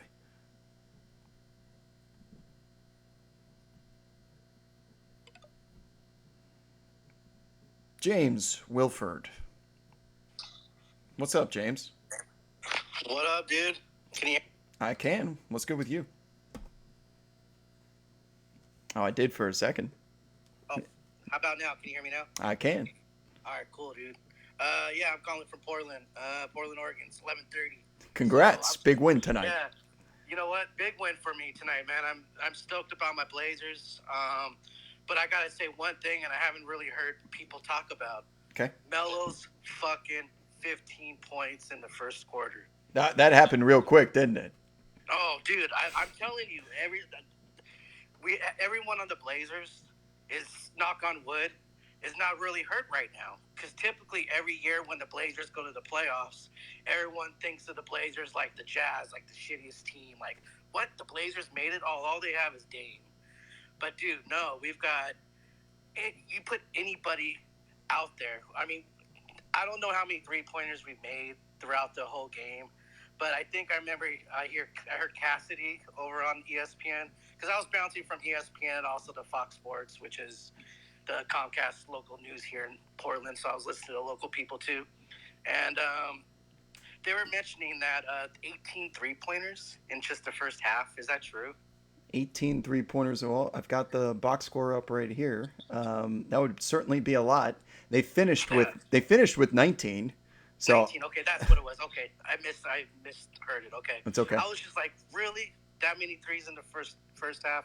But Denver is no joke either. But I'm telling you, I think the only reason the Blazers are going to win this series, and I'm just talking as a true fan, is because Jamal Murray's not playing. Of course. Their guards aren't playing. So I think the Blazers are going to win this series in 5-6 games, easy. Because there's no way. Portland, like, I can't go to a home game because I'm not a season ticket holder. That's only who they're allowing into the stadium right now is season ticket holders. And I wish I could go to a game, but I'm telling you, Portland rocks when it comes to games. And I don't think anybody will have a chance in the West. The only team that might have a chance to beat the Blazers would have been the Warriors, because they always have trouble with Steph, with Curry and Draymond Green and all that. But if we stay healthy, we're a scary team, man. I mean, you got to block us on the three-pointers. I was looking at the game today, and I saw a bunch of three-pointers just being made. And then when Michael Malone, when he popped up, he was getting pissed off because we were just making nothing but threes. So when you're going to put everybody, then when you block everyone on the outside, everyone's going to come on the inside. Dude, you've got Melo, who could shoot from inside. You got Dame, who's just Dame. You got CJ. You got Anthony Simmons, that kid, 19-year-old, 20-year-old kid with that fro. I mean, that dude could bust a three from half court just like Dame can. I'm telling you, it's a scary team, and I think people should look towards more like the Blazers. When the other caller called and said they're backwards, like the standing is backwards, like in the playoffs, I think he's right. I think the Blazers should typically be number 2, number 3. Jazz should be 7, 8. Yeah. So the Blazers tonight, this is why box scores are so funny to me. Carmelo Anthony's box score finishes with 18 points and 3 rebounds. And in 2021 NBA, you look at that and you're like, big whoop, right? But if you watch that first quarter, when he started the avalanche of the three-pointers going in and separating the lead and really made a statement early, and I can make the argument that Carmelo catching fire like that was contagious to Damian Lillard, because Lillard wasn't on until the second half. And Carmelo kind of carried the offense there while Lillard was trying to figure things out. Eventually, Dame did his thing in the fourth quarter, or end of the third quarter, in the fourth quarter, like he always does. But Carmelo was instant offense. Just add water and microwave for 1 minute, and you had 15 points in what felt like 60 seconds of basketball. And it's little stretches like that from guys like Carmelo, and then Anthony Simons gives you 4 or 5 in three-point land. If you can just get one stretch from those two guys, and of course Canner does his stuff on the interior, but if you have just two guys not named Dame and CJ that are able to give you that level of production and spell the stars while they're resting, the Blazers are going to go far.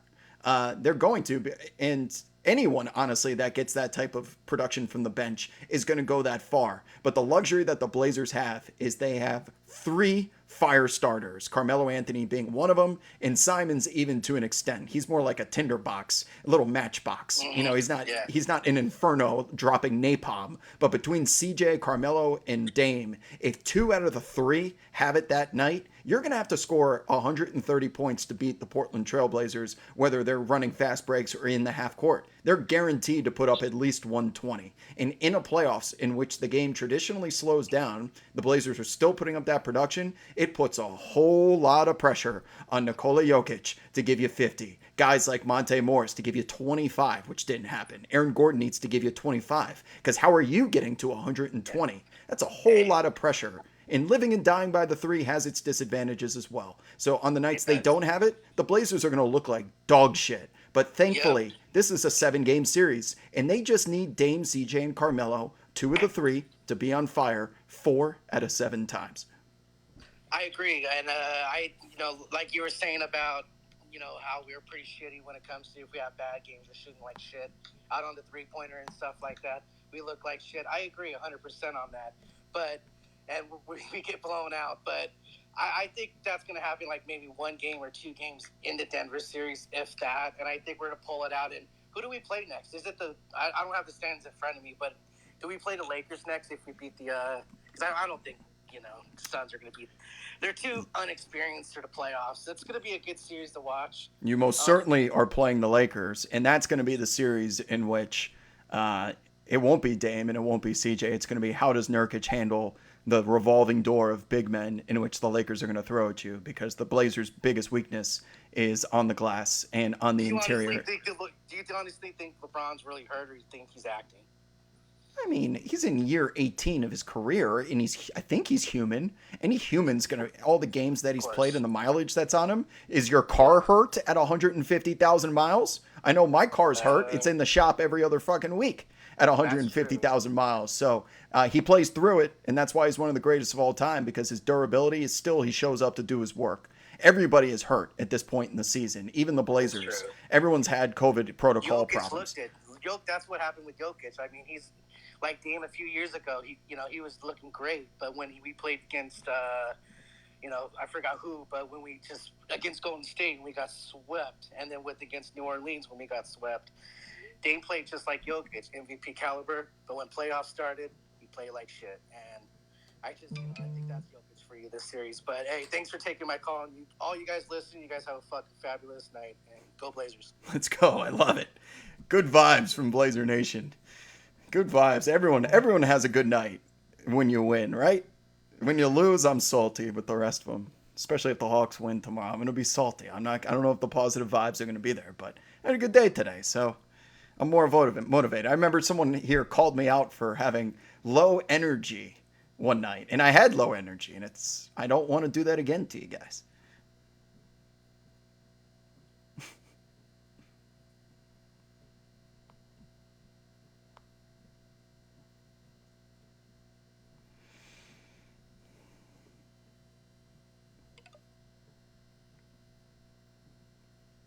Will the One. What's up, Will the One?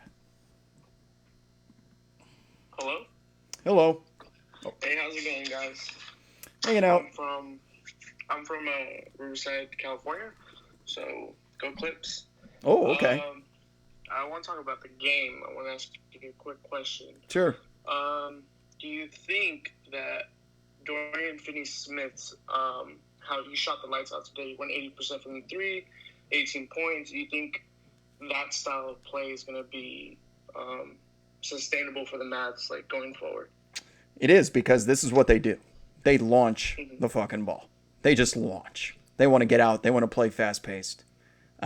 Between Finney-Smith, Maxey, Hardaway Jr., even the Brunsons and the Josh Richardsons, they want to get shots up. Of course, it's always going to be Luka at the end of the day, but they have a lot of firepower. And Finney-Smith, he may not be known as a three-point shooter, but 4 or 5 from three-point land today, he takes them when he's open. There's a big difference between like a Luka 3, one of his ridiculous step backs from 30 feet away, that you kind of have to just tip your hat. When Finney-Smith attempts 5 of them, the reason why 4 go in is because they're shooting efficient threes tonight. It is as much on the Clippers to make sure guys like Finney-Smith, guys like Maxey, guys even like Porzingis and Hardaway Jr. really have to earn the points that they get. Because if they have open looks, they're going to win games. The Mavericks can score. Let's not forget this team set historical efficiency numbers last season. But at the same time, while they were putting up historically great efficiency, they were also one of the worst clutch teams statistically. Now, that was regular season, and I would be hypocritical to say that that would translate to playoff basketball because I'm the main advocate of it being a different sport. But if you allow this game to look like a regular season contest in which you are not running out to the 3-point line and contesting like the Clippers are supposed to do, then you're going to give up 18 points to Dorian Finney-Smith in 37 minutes on 9 shots. That can't happen. That just can't happen. You want Luka Doncic shooting 35 times, like going 12 of 35. Because if he goes 12 of 35, that means we didn't give Finney-Smith the opportunity to get open looks. It had to be Luka every single time down the floor. Send his usage through the roof. And you didn't see an effort from the Clippers on the defensive side today that you would feel like is championship worthy. That can certainly change, and the teams are going to feel each other out. But they gave up. They had a 33-point quarter, and every single quarter was north of that 25-point mark that I preach so much about in the playoffs, that you got to score more than 25 points, otherwise you're not going to win the game. And they allowed that every single quarter.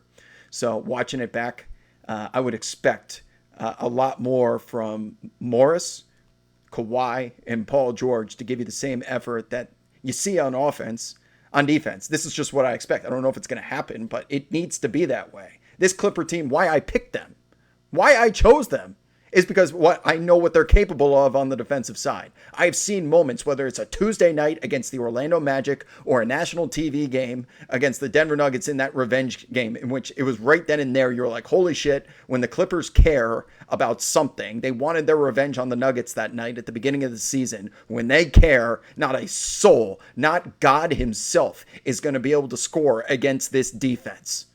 I didn't see that once today. End of story. Yeah, definitely. All right, man. I appreciate you taking my call. You guys have a good night. You too, Will. Thank you.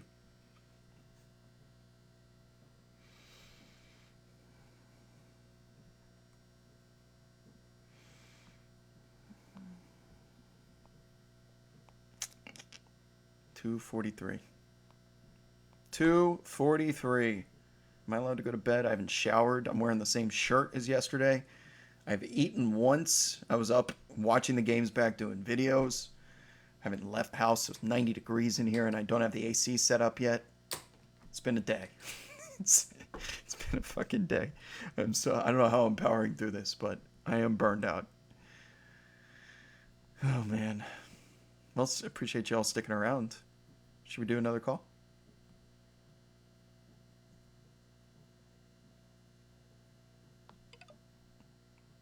Do one more. Yeah, we'll do one. Tosin, I see you're in here. We'll get to you after the Laker game, okay? Fernando Akumpo, what's good? Hello. Hello. I don't know, probably context clues. I want to talk about the Heat-Bucks game. Okay. I am a Knicks fan, but I like the Bucks coming out of the East. Sure. And I want to acknowledge the Giannis Antetokounmpo slander that I was seeing all over the place. And I will admit he was not making easy looks. There were a couple of sus charges. The refs have been, and I don't mind it because as they're being consistent throughout the games. Like I've seen some charges where I'm going, it's 50-50, and they feel like they have to make a call. I get it, but I think he dropped 27, 18, and 5. And you were talking earlier about how looking at the box score isn't everything, and I understand that, but I don't know. I feel like all the pieces are there. But Jimmy Butler was missing a lot of those turnaround mid-range, pull-up mid-ranges that I felt like he was making all the time last year in the playoffs to get them to the finals. So if I'm a Bucks fan, which it sounds like neither of us are, but if I'm a Bucks fan, we had a poor performance on Giannis's standards, and we still won. We certainly want him to play better because, when we watched that game today, he missed a lot of easy putbacks. Not easy, but easy for him. Easy putbacks around the rim, and then he's not making his free throw, so no more easy putbacks. And he still ends with 18 rebounds, so he's doing his part, man. It's frustrating to watch because if he had a 3-point jump shot that people respected, he's without a doubt the best player in the league. I don't think it's without a question. But because no one respects his 3-point jump shot and no one's ever going to allow him to get a clean look at a layup ever again, it's just going to be such a journey through it's like the Oregon Trail almost of getting through the mud and to get to the finish line in terms of being the consensus best player in the world. He has just so much that he has to be able to improve on and prove to these guys. In the Miami Heat, you better believe that they're the one team that's going to put a magnifying glass on him anytime that he's out on the perimeter. And if you so much as send Brook Lopez or Chris Middleton his way, that they are not going to blitz that screen. They are going to go into drop coverage, and they're going to beg Giannis to take a 25-footer. Please, you're doing us the biggest favor in the world because we know you don't hit the offensive glass anyway. So if that's the case, then they're going up. He's going to be trying to dribble through a wall of dudes in drop coverage and dudes cheating off the 3-point line. And then that's the same funnel Jurassic Park defense that he's seen for the 1-2-2 shell that he's seen for so many years. I don't know what the resolution is at this point anymore. Then he needs to make threes and get the defenders, draw them out. There's just simply too many guys down there. I hear everything you're saying, but I would like to make an analogy. Sure. To the Warriors offense. I think Giannis has sort of an inverted, his gravity is sort of like Steph Curry's, but inverted. Because yeah, he's at the 3-point line and the person is giving him drop coverage and he's standing 7 feet away, 5 feet away or whatever. But they're still, everyone's hedging because even if they know that that guy's probably going to get beat and we need whatever. And if he can dot up the corners, like I think he can, and that's really the question that you were talking about, the magnifying, because the Heat is a good defensive team. It's a really good defensive team. And yeah, I only have one more thing because I feel like I've already taken up a lot of time.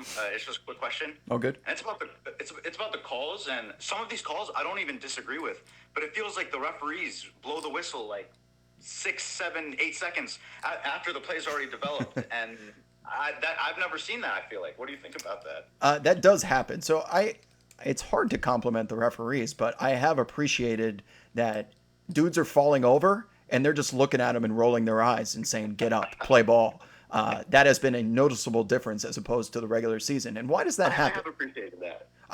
And let's ask the question, why does that happen? And the answer is simple, because in the playoffs, you get veteran ref crews who are usually the crew chiefs of the crews during the regular season of younger, less experienced refs who, let's be honest, are officiating based on the book. They're being judged every single night, and they're trying to make the right call. So sometimes there is some micromanaging going on that makes the game a lot more choppy with more whistles. But these veteran officials who have been through so many years and so many different playoffs, from what I've seen watching these 4 games plus the play-in tournament, they are very much, if there's no blood, there's no foul. That's not literal by any means, but it feels like it. It feels like there's less. Now, your original question was about why do they do delayed calls? And I also want to give them credit here as well, because what is great about soccer? And in soccer, if you are on a fast break, the referee will hold up his hands.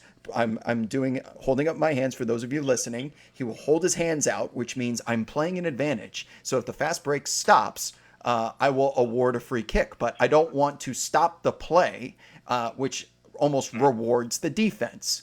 And the referees are allowing, I think they're watching if the ball goes in first, and they're waiting that extra split second to blow the whistle, because if it goes in, then we'll let it play through. But if it doesn't, then it was a foul and we'll kind of stop the play and give it to you. And of course, that's kind of picking and choosing, but I have appreciated that.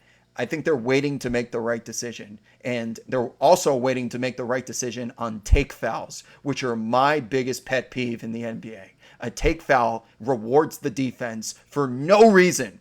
And they do it in Europe a lot more than they do it in the NBA. And they do it in FIBA a shit ton. And they don't even get penalized for it in FIBA. But a take foul is when someone just grabs. There a penalty? In FIBA, there's no clear path foul. There is. So they can. Oh, that's crazy. Yeah, you see it all the time. That's why there's no fast breaks in the international game. But fuck that for a second. Let's talk about the NBA. And I watched Porzingis today. Porzingis if you go back after we're done doing this call, all of you, a little bit of homework. Watch the Kawhi Leonard poster dunk on Maxi Kleber. Porzingis goes out of his way to sprint and try and grab Kawhi Leonard. And he gets a part of the jersey. And he did that because he's trying to save Maxi's life. Okay, this was a fast break 3-on-1 in which we would prefer to foul and take a side out, and there will be no 2 points or foul, whatever happens at the other end. And the referees didn't call it. You could see the referee put the whistle in his mouth, but he let it continue, and he decided to play the advantage. And as a result, we got an incredible highlight. That's what I love, when the referees let it play out and then will make the decision after the ball stops. And they did it perfectly tonight in that Clippers Mavericks game, and it resulted in an awesome moment, which gets people talking about the product and all of that.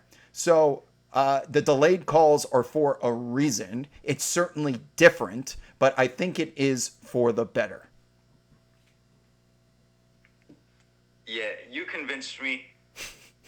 Obviously, I got a lot more to say. If you really care, see my tweets and replies. I feel like I've taken up enough of everyone's time. Thank you for these streams. I literally started following. I saw a tweet of yours like 2-3 days ago, and I was like, "Oh, that's funny, interesting." And since then, it's a nice community, and it seems like everyone has a decent IQ. we vary from time to time, including myself. If there's an emotional Knicks game on, there won't be much IQ coming from me. It'll be more just venom and emotion. But we'll get over it. We'll get through it, and we'll talk it out, because that's what we do. Hitting those midi floaters, we can make a little run.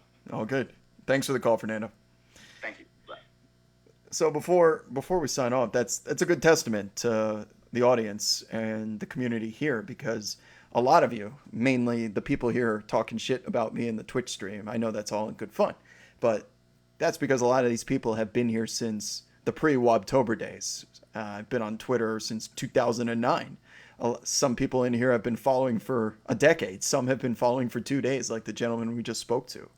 And I have to be able, as a content creator, to not only sell and bring in a new audience, but also retain the long-term veterans and kind of balance the content itself. So hopefully these calls on Twitter Spaces that I try and do every night, it's a lot of work, man. It's 3 o'clock in the morning. And I got to wake up and do other things too at some point. I got to eat something. I try and do them as much as possible, because it is good to hear from different people with different viewpoints of not only myself, but the game in general. And I learned something from you guys, hopefully as much as you learn from me, whether what I say is slander, true, fake news, whatever. You never know what you're going to get, and I try my best to be as objective as possible. So with that said, as always, I'm going to end the Radio Roulette tonight. If you want to come hang out on Twitch, we'll do a quick after show. It's Twitter Live as well. I see some people are still in there too. I don't know how to shut that off, so you're just going to have to hang out. And we'll do this again. Thanks all. It's been Radio Roulette.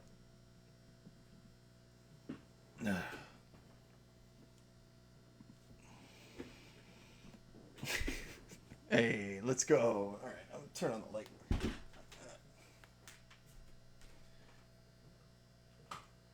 If I see one bug come in, I'm turning the light back off. Hanging out. We're hanging out on Twitch. Thank you, NJ Kid. I see you guys in Twitter Live. I promise I'm not ever neglecting you. It's just a lot quieter over here than it is on Twitch, and I don't know how to shut you guys off also. So,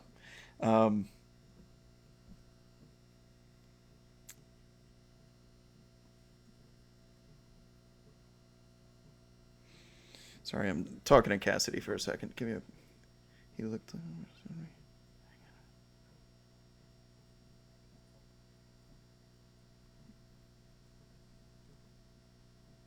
He by far...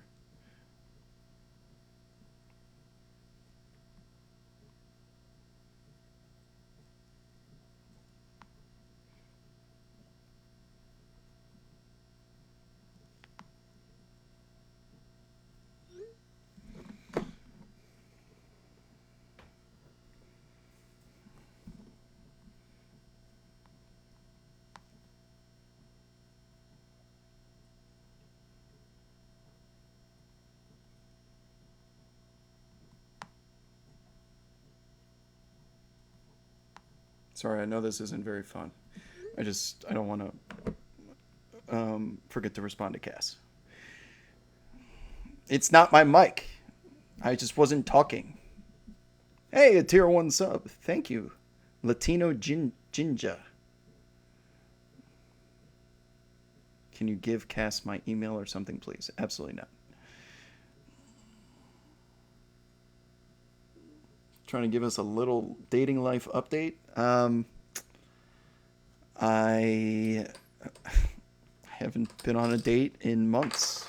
I've been sitting here talking to you people all day and all night, watching basketball and talking about basketball. I don't have any other choice. This is the life. I don't know if it was the life I chose as much as it chose me, but it is what it is. This is why I get loose during the off season, because it's my only chance to.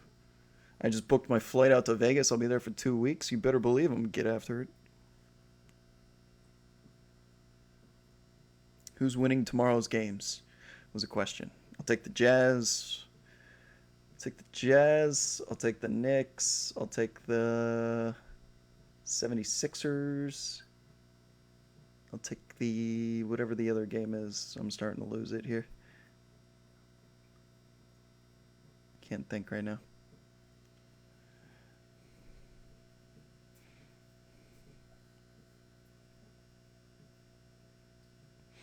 Yes, I'm. I don't want to make it sound like I'm complaining. I'm doing. I'm going to watch basketball regardless, so I might as well try and turn it into a profession. It's just a lot of work. That's all. I do everything myself, as you guys know. Someone in the Twitter live just said, "Will Heat Twitter ever admit that they should have kept Olynyk over Oladipo?" No, they're never going to admit that. Did you hear the Heat guy come in here? They said, "My Milwaukee Bucks, hockey pucks, Donald Duck, I don't give a fuck. Heat in 4." That's what he said. Lakers versus Phoenix. How could I forget? I think the Suns win that game. Give me the Suns. Oh, speaking of that, let's look at some spreads. I did win my... Remember I told you guys I was betting Memphis? That was a little bit of a heart attack. Unnecessary heart attack. Suns are 3-point favorites! Are you kidding me? I'm not laying 3, but they're going to win. You know what? I think the Hawks are going to win, actually. I like the Grizzlies catching 9. I do like the Grizzlies catching 9. You know who's going to cover is Philadelphia. I'll take the Grizzlies plus 9, and I'll take the 76ers minus 7.5. My 2 bets for tomorrow. Where is that guy? Who are you talking about? Who are you guys talking about?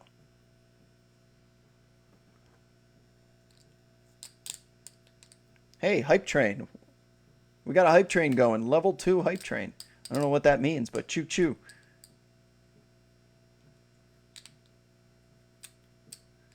Do you know Bucks vs. Heat was the 7th most tense... Oh, why did I just read that out loud? I'm getting trolled. What are you guys talking about? Can we get a Knicks rant? Why? I don't get it.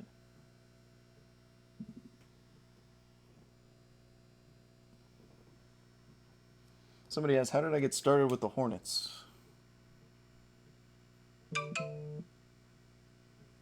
I've been trying to reach out to the Nuggets, but I haven't heard anything back.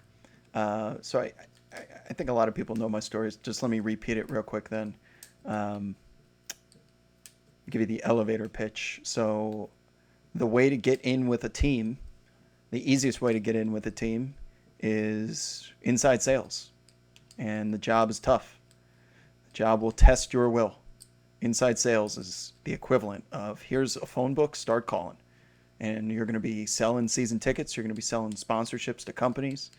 But those jobs are always needed. Revenue generators are always needed. Someone that's trying to hustle. And if you can prove that you have the ability to sell things, you will find that you can climb within the organization, whatever it is you want to do, pretty quick. And it was a job I took straight out of college.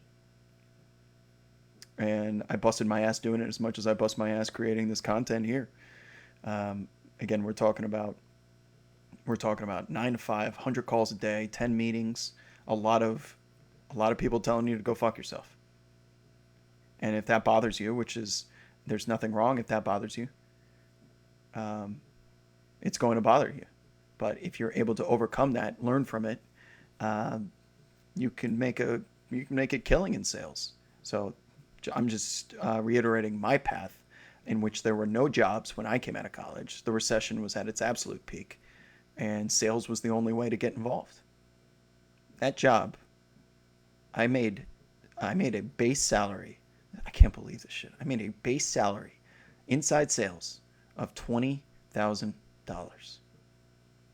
$20,000 for an entire year working not 9 to 5 and then games.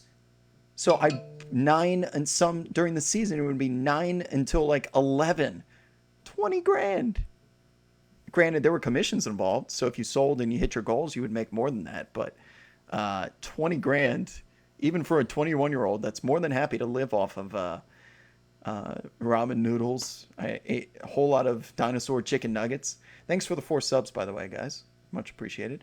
Yeah, I lived off of a lot of dino nuggets and pizza rolls, and that's why I continue to eat them to this day, because I got so used to them. I just like them.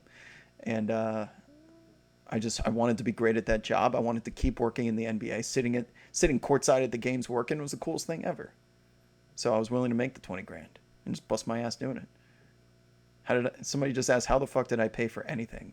And I lived in an apartment because it's New Orleans, and I wanted to make sure I lived in I'd never been to the city before, so I wanted to live in an area which had a decent reputation in terms of safety. So I lived downtown in the heart of it. I spent my entire paycheck on rent. I didn't bank a single dollar. I just paid rent and ate food. That was it. You said I can sell water to wells. Thanks, Wob. Yeah, of course. Feel free to reach out, and I'll give you as much advice as one. I did it for 2 years. I learned the business. I made some good friends doing it, both in the office and with my clients. Like some of these people that exist in Louisiana, I didn't even know existed, and they ended up becoming some of my closest friends for a long time. I sold them tickets. Come check out the games. I'll sit you courtside, and I'll talk to you about getting a package or something, and it all just kind of worked. And I'm the type of personality, just you can tell me no 99 times, and if I get that one yes, that's enough sometimes for somebody like me. But a lot of people aren't cut out for that, the grind that it takes. And there's nothing wrong with you if you're one of those people. Sorry, that was a lot of ranting. Smash stream. Yeah, of course, next time I'm with my buddy, which will be a while because I'm watching NBA. So let me scroll some of these comments. Let me scroll back up here. Dino nuggets are awesome. That's the first one I see. God, sales is brutal. Yes, sales is brutal. The thing about sales, if you're in it, is when you make you have a big day and you have an awesome like sale and you hit a goal, you go out and you celebrate the hell out of it. And it's an awesome night out. But as soon as the alarm goes off the next day, it's over. You got to work towards something else. So the highs are really high and the lows are really low. It's rewarding. Dog chasing cars.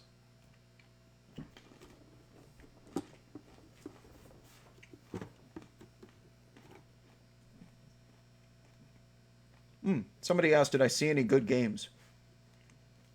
So when I was on the team, when I was with the team, now that you guys bring it up, hold on. Now that you guys bring it up, I'm going to show you a picture. But let me tell you the story real quick.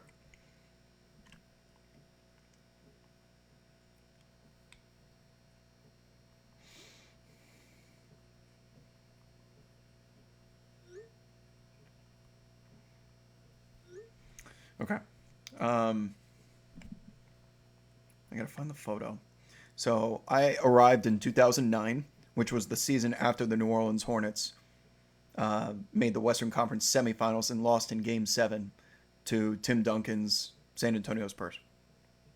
They had an awesome season. That team had Chris Paul, Peja Stojakovic, David West. Tyson Chandler may have been there. Was he there? I don't know. But we drafted that season. We drafted Darren Collison, who's ended up being awesome, and Marcus Thornton from LSU. His nickname was Baby Buckets. That team had a fucking squad on it, man. We were good, and just couldn't get. Peja got hurt, and it was frustrating because my people want to come watch a team that's winning. So a lot of my performance revolves around the team's performance. Tyson wasn't there. And I'm trying to find you guys this photo real quick, which I know exists. You're gonna have to give me a second here to find it. Photos. I'm going into Facebook right now. Oh my god. Sheesh. But it does exist. I know it exists somewhere.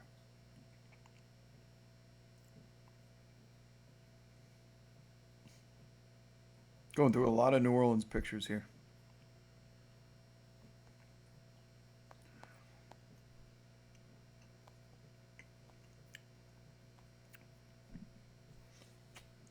Come on, where are you at? Where are you at? Where are you at?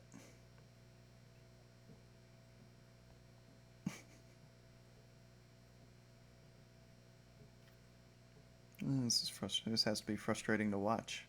Somebody just scrolling through their phone, looking for a photo amongst thousands of pictures. Getting warmer. I feel like I'm getting warmer.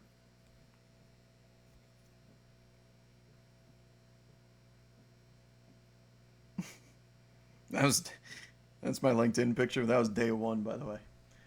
First day. New Orleans Hornets photo shoot. First day. Inside sales. That was first day. I'm looking for the photo of there it is. So at 1 year at the New Orleans Hornets, you got your own jersey in the rafters. That was me with President Hugh Weber, who is now the president of the Devils, I think. Why won't this light up? Why does it look like I'm a ghost? It's so annoying. Get less light. Wow. Talk about annoying.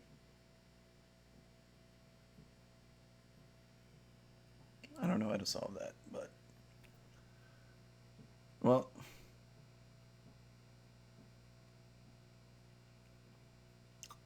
I'll have to just, like, share the picture on... Oh, can I put it in the chat? I think I can put it in the chat. Let me see.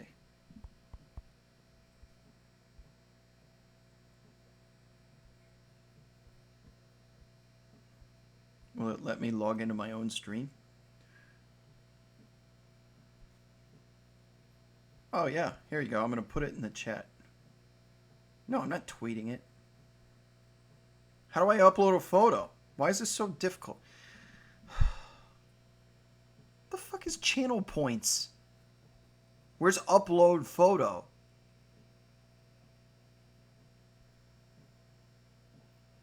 The fuck is this? All these emojis. This fucking thing. Fucking Twitch. Why can't shit ever just be easy? Let's fucking see. Fucking. Anyways.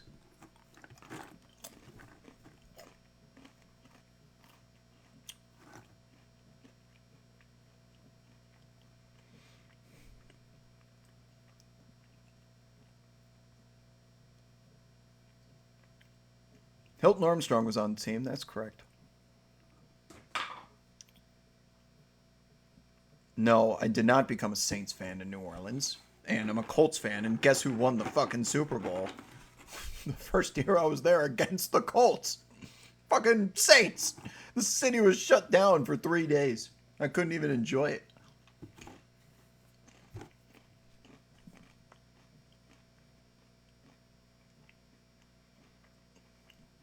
Thank you. Someone said I don't look old as fuck there. I guess I look old as fuck now.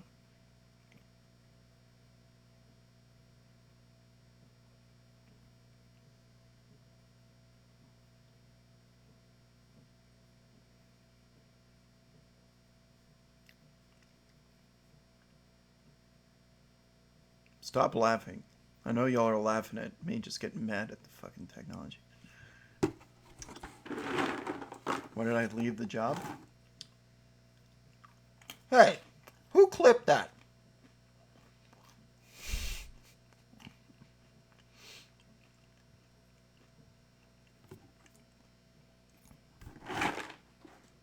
Somebody said it's focusing on me and not the picture. You know what? We're going to get this. We're going to try again. I'm going to leave the photo.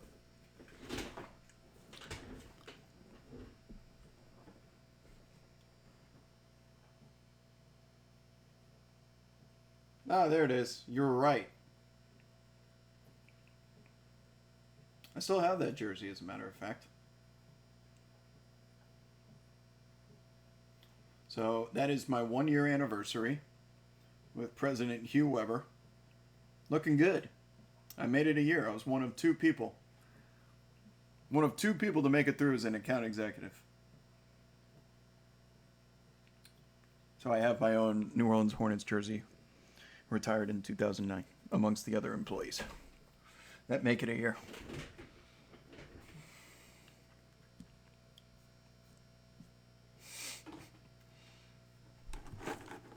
New Orleans Hornets. And it was the New Orleans Hornets Floor Day B. The Floor Day B is my favorite logo, possibly in NBA history. It's the Floor Day Lee plus the B. It's so pretty.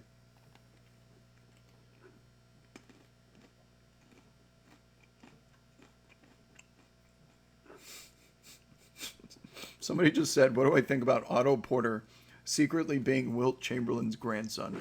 I imagine Wilt Chamberlain's got a lot of grandsons. Not surprising that one of them became an NBA player. Right? For debut, awesome.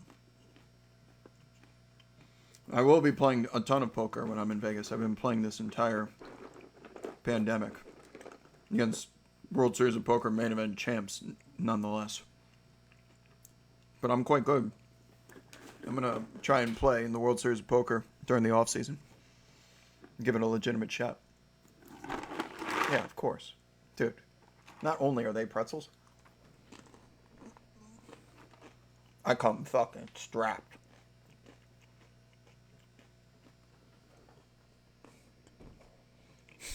Someone said we're technically all Wilt sons. It's true.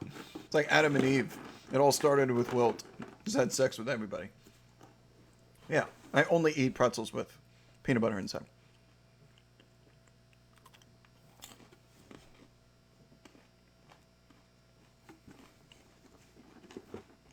Costco, bro.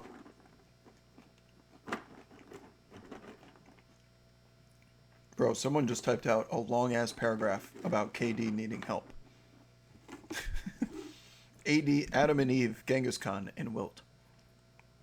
By the way, no one's ever had more power over the world than Elon Musk. I tweeted this from the burner. Genghis Khan does not count. Elon Musk's tweets affect the financial systems of billions and billions of people. Genghis Khan, despite his extent of his empire, some people were suggesting Carnegie and Rockefeller, which are more likely. Genghis Khan was just Asia plus half of Europe.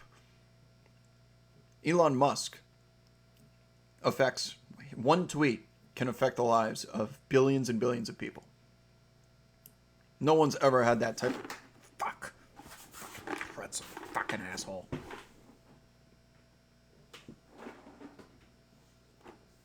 I lost one.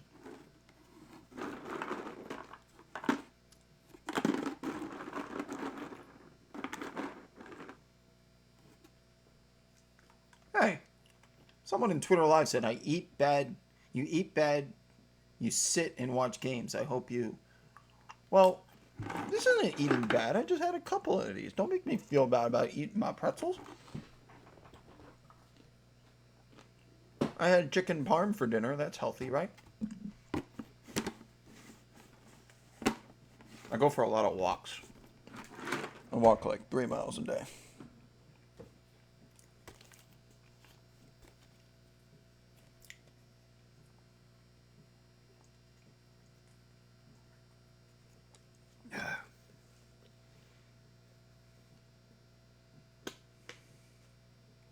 Yeah, bro. I'm still up, Levi Lynch. Still here. It's 3:15 in the morning. Why do I keep doing these?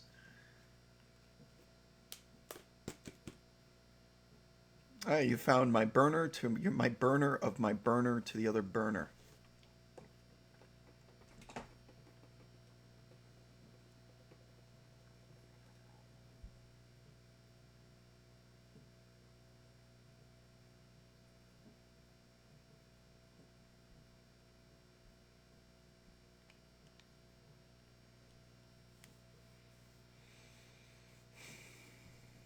Oh, someone got timed out 300 seconds? What did he do? Oh, you pissed the mods off. I don't even know how to time somebody out.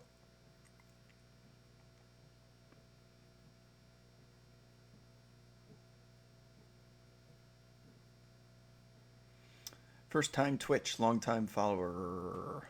Catch you on Twitter live at night. Hey, thanks, man. Thanks for stopping by. Be sure to drop us a. What do the YouTubers say? Tap in? No, that's the Zoomers. Tap in. Come through.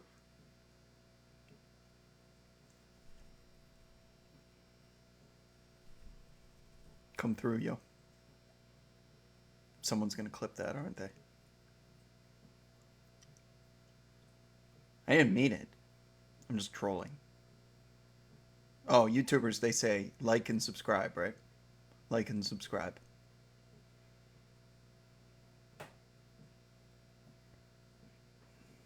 Subscribe and like. Damn it. Subscribe and swipe up? What? Swipe up is not subscribe. Isn't it a separate button? Somebody said, I miss Periscope. It was so much simpler. Why did it go away? I don't know.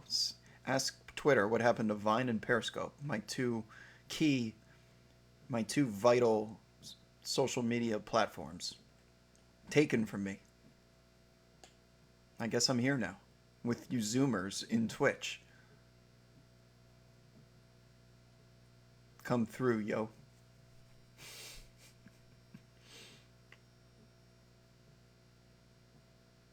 I actually used to be able to dance pretty decently back in the day. It was a very, like, confident dance. But not anymore. Thoughts on Theo Pinson? That's my dude, bro. Carolina, stand up.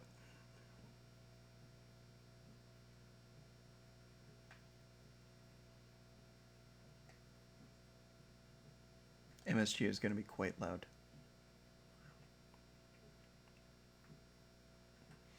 Yeah. I miss Skyweb too. Can I do? I'm a great bench mob guy. I would thrive in it. I should get a 10-day contract just to be a bench mob dude. I would carry us.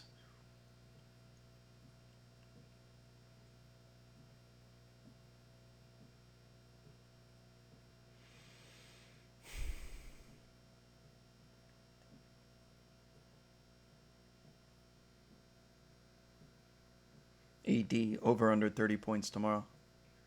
I'll go under. I will go under at the Trash Father.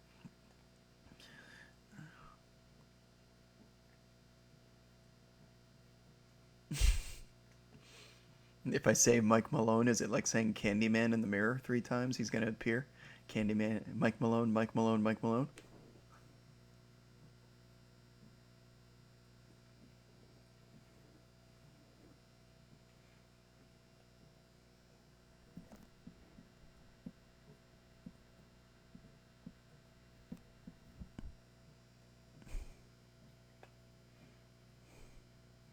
I have to remember everything I do in here is get clipped.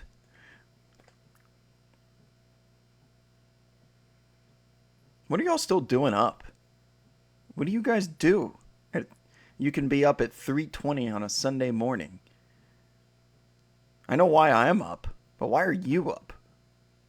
And there are 80 of you in the Twitter live. Lord knows what y'all are doing. Not even a part of this Twitch chat, party chat. Oh, because you're West Coast. Hey, thanks for the subscription.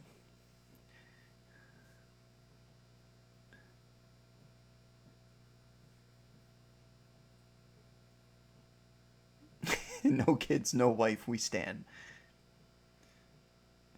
Somebody in Twitter Live's asking about the capacity at MSG. It's going to be 13,000. And am I finna go to any Knicks playoff games? I will, if there's a game 7, I will consider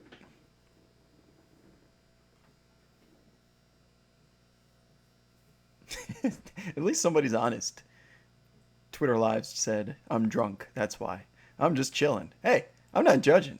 I was just curious. I can appreciate it.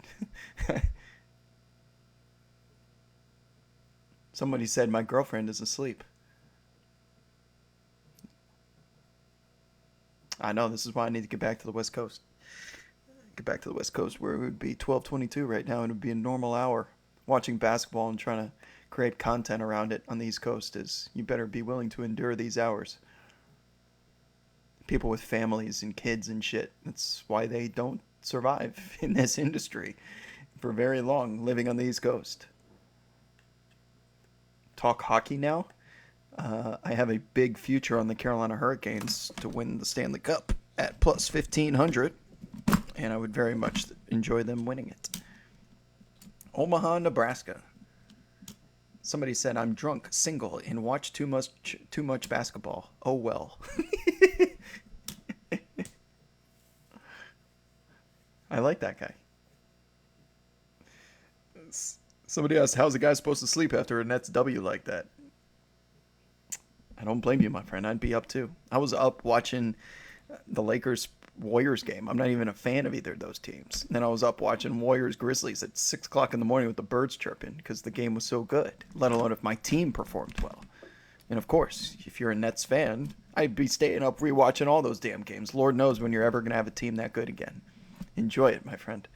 I hope you lose, and I hope you lose very painfully, but I'm also not going to sit here and deny that that team is very good.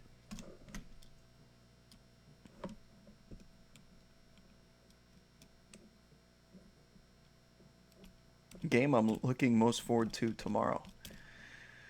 Suns Lakers, other than my own personal team.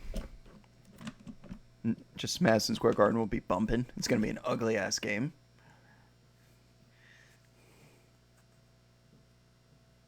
Somebody said, I pulled an all-nighter after the 2014 finals. It hits different after a win. This is like when I pulled an all-nighter 2016 finals in Cleveland, and I booked in that ticket to go from Los Angeles, LAX to Cleveland on Spirit Airlines. It was a red eye, and I booked it the day of because they had just won Game 6. And I said, if there's going to be a Game 7, I'm going to be in Cleveland in case they win. Just in case they win. I have to be there. So I booked it. $1,000. It was more than $1,000. It was like $1,200 Spirit Airlines red eye from LAX to Cleveland. Ugh. Not a whole lot of sleep. But the next day, you arrive in the morning, get to the hotel. The hotel was another couple $100. Went to the Indians game, which was incredible. They have a liquor store in the stadium. They have standing room only where you could drink said liquor. Indians game was fucking awesome. The place was bumping, getting ready for the game that night. All the Cavs fans were getting after it. Then they ended up winning. I stayed up all night, partying, taking videos, trying to produce content, deliver content, but there was no cell phone signal. And they had to cut off Cleveland downtown. They barricaded all the highway exits so people couldn't get off into downtown. It was a war zone. I was on top of an ambulance.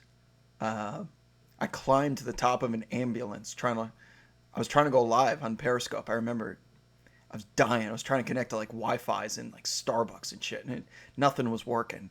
And I was on top of the ambulance. I was going to go live from Cleveland, Ohio, where the drought has ended. I was going to be holding up my phone and just like, I'm like, this would be the most perfect content in the world, and nobody here can get a fucking signal. It took me hours to get a signal. I got a lot of good videos, and I ended up just going partying all night. People kept inviting me to go places, and I was out until the sun came up. And when the sun came up, people were going right back to work, and they were celebrating. It was pretty damn cool. Cleveland's one of my favorite cities. Granted, I'm biased because I was there on the greatest night in Cleveland history, but it's still a good city. It gets way too much flack. Unnecessary slander. It's built beautifully in terms of accessibility, walking. There's a casino, there's a strip of bars, Indians game, the stadium is right there, the arena's right there. You can walk to everything. It's safe, all the above. Yes, I had a red eye on Spirit Airlines and lived to tell the tale. I saw the viral video of people getting into a fight on that Spirit Airlines that's out there on the internet today while the flight was midair, and it's just an all-out brawl on the flight midair. Crazy.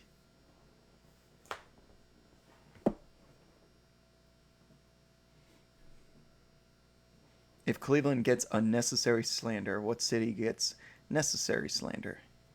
I don't know. What city have I ever been to that I didn't like? I mean, I prefer some cities over other cities, but I can't tell you the last time I was like, Mister, get me out of here. For a major city.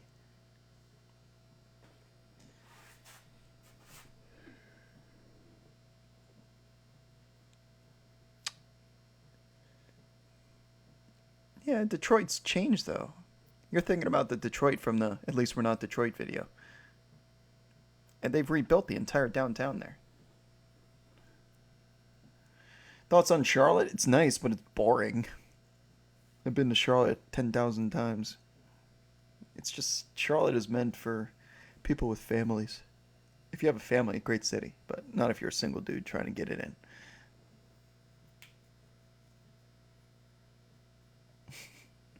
You found me. Congratulations. I have not been to Europe. Periscope is dead. Yes. Even somebody mentioned Baltimore. Baltimore has the Inner Harbor where the Orioles play. It's nice down there. I have been to Toronto. I was there for Game 2 of the NBA Finals. Enjoyed it. It was cold. Somebody said, I fell asleep drunk on the bench by the library in Cleveland. The night they won the finals. There was a lot of that going on. I got a video of someone that was just on their knees. Some 67-year-old dude just crying on his knees. It was awesome. Oh, there's a city I don't enjoy. D.C. I did not enjoy downtown D.C. for some reason.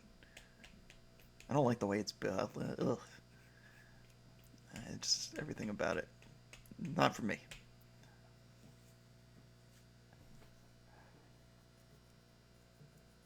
Yeah, it's bedtime, y'all. There's a good question. What's my credentialing process look like? Do I have to apply with my Twitter? No, I usually apply through the company I'm working with or working for. But yeah, at the end of the day, they still have to approve World Wide Web, which gets funny sometimes. Sometimes I'm on thin ice with the NBA, or they either love me or they despise me. It depends which department. I think Secaucus hates me. The Millennium Tower loves me. There's two different divisions. I don't know. Gabagool. As an LA resident, yeah. Get everyone out of LA.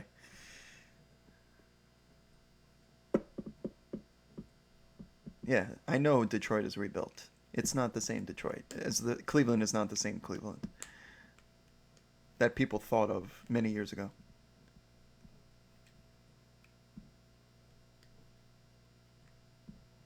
Waiting for a game better than the Lakers Warriors. Yeah, I don't know. That was one of the best games. That was the game of the season.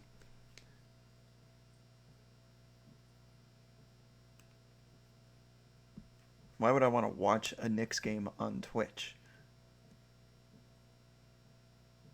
You want to watch me watch a game? I don't feel like talking to people.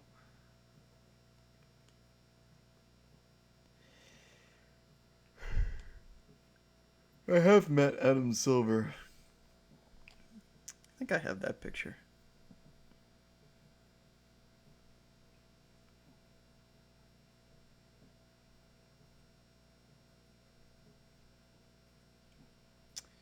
maybe not. It's around here somewhere. There's so many pictures I have to scroll through.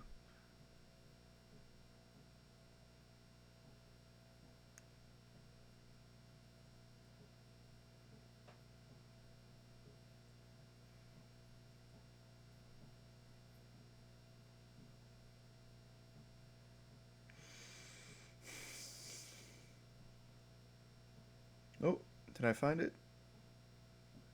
No. Damn, she's so hot. Oh my god. Scroll past that picture and just keep scrolling.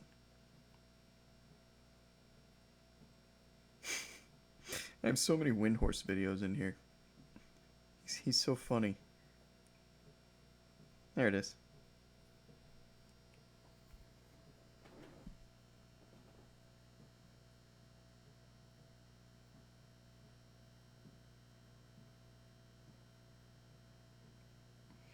I think we were trying to do the Spider-Man meme of pointing at each other and it just came out awkward. That was the night of the award ceremony.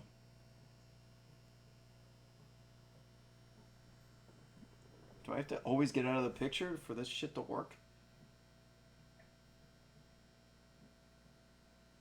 That was us. That was us at our table.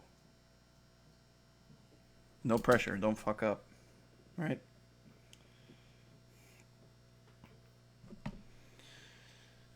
All right. I'm leaving. I'm exhausted. Now I'm burned out.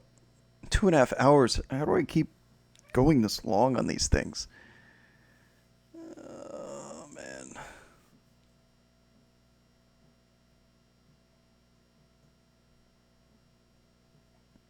No Gallinari. Do we have to do Gallinari? I'm too tired for Gallinari. I lost my energy for Gallinari. Do the Nightbot. Someone do the Nightbot.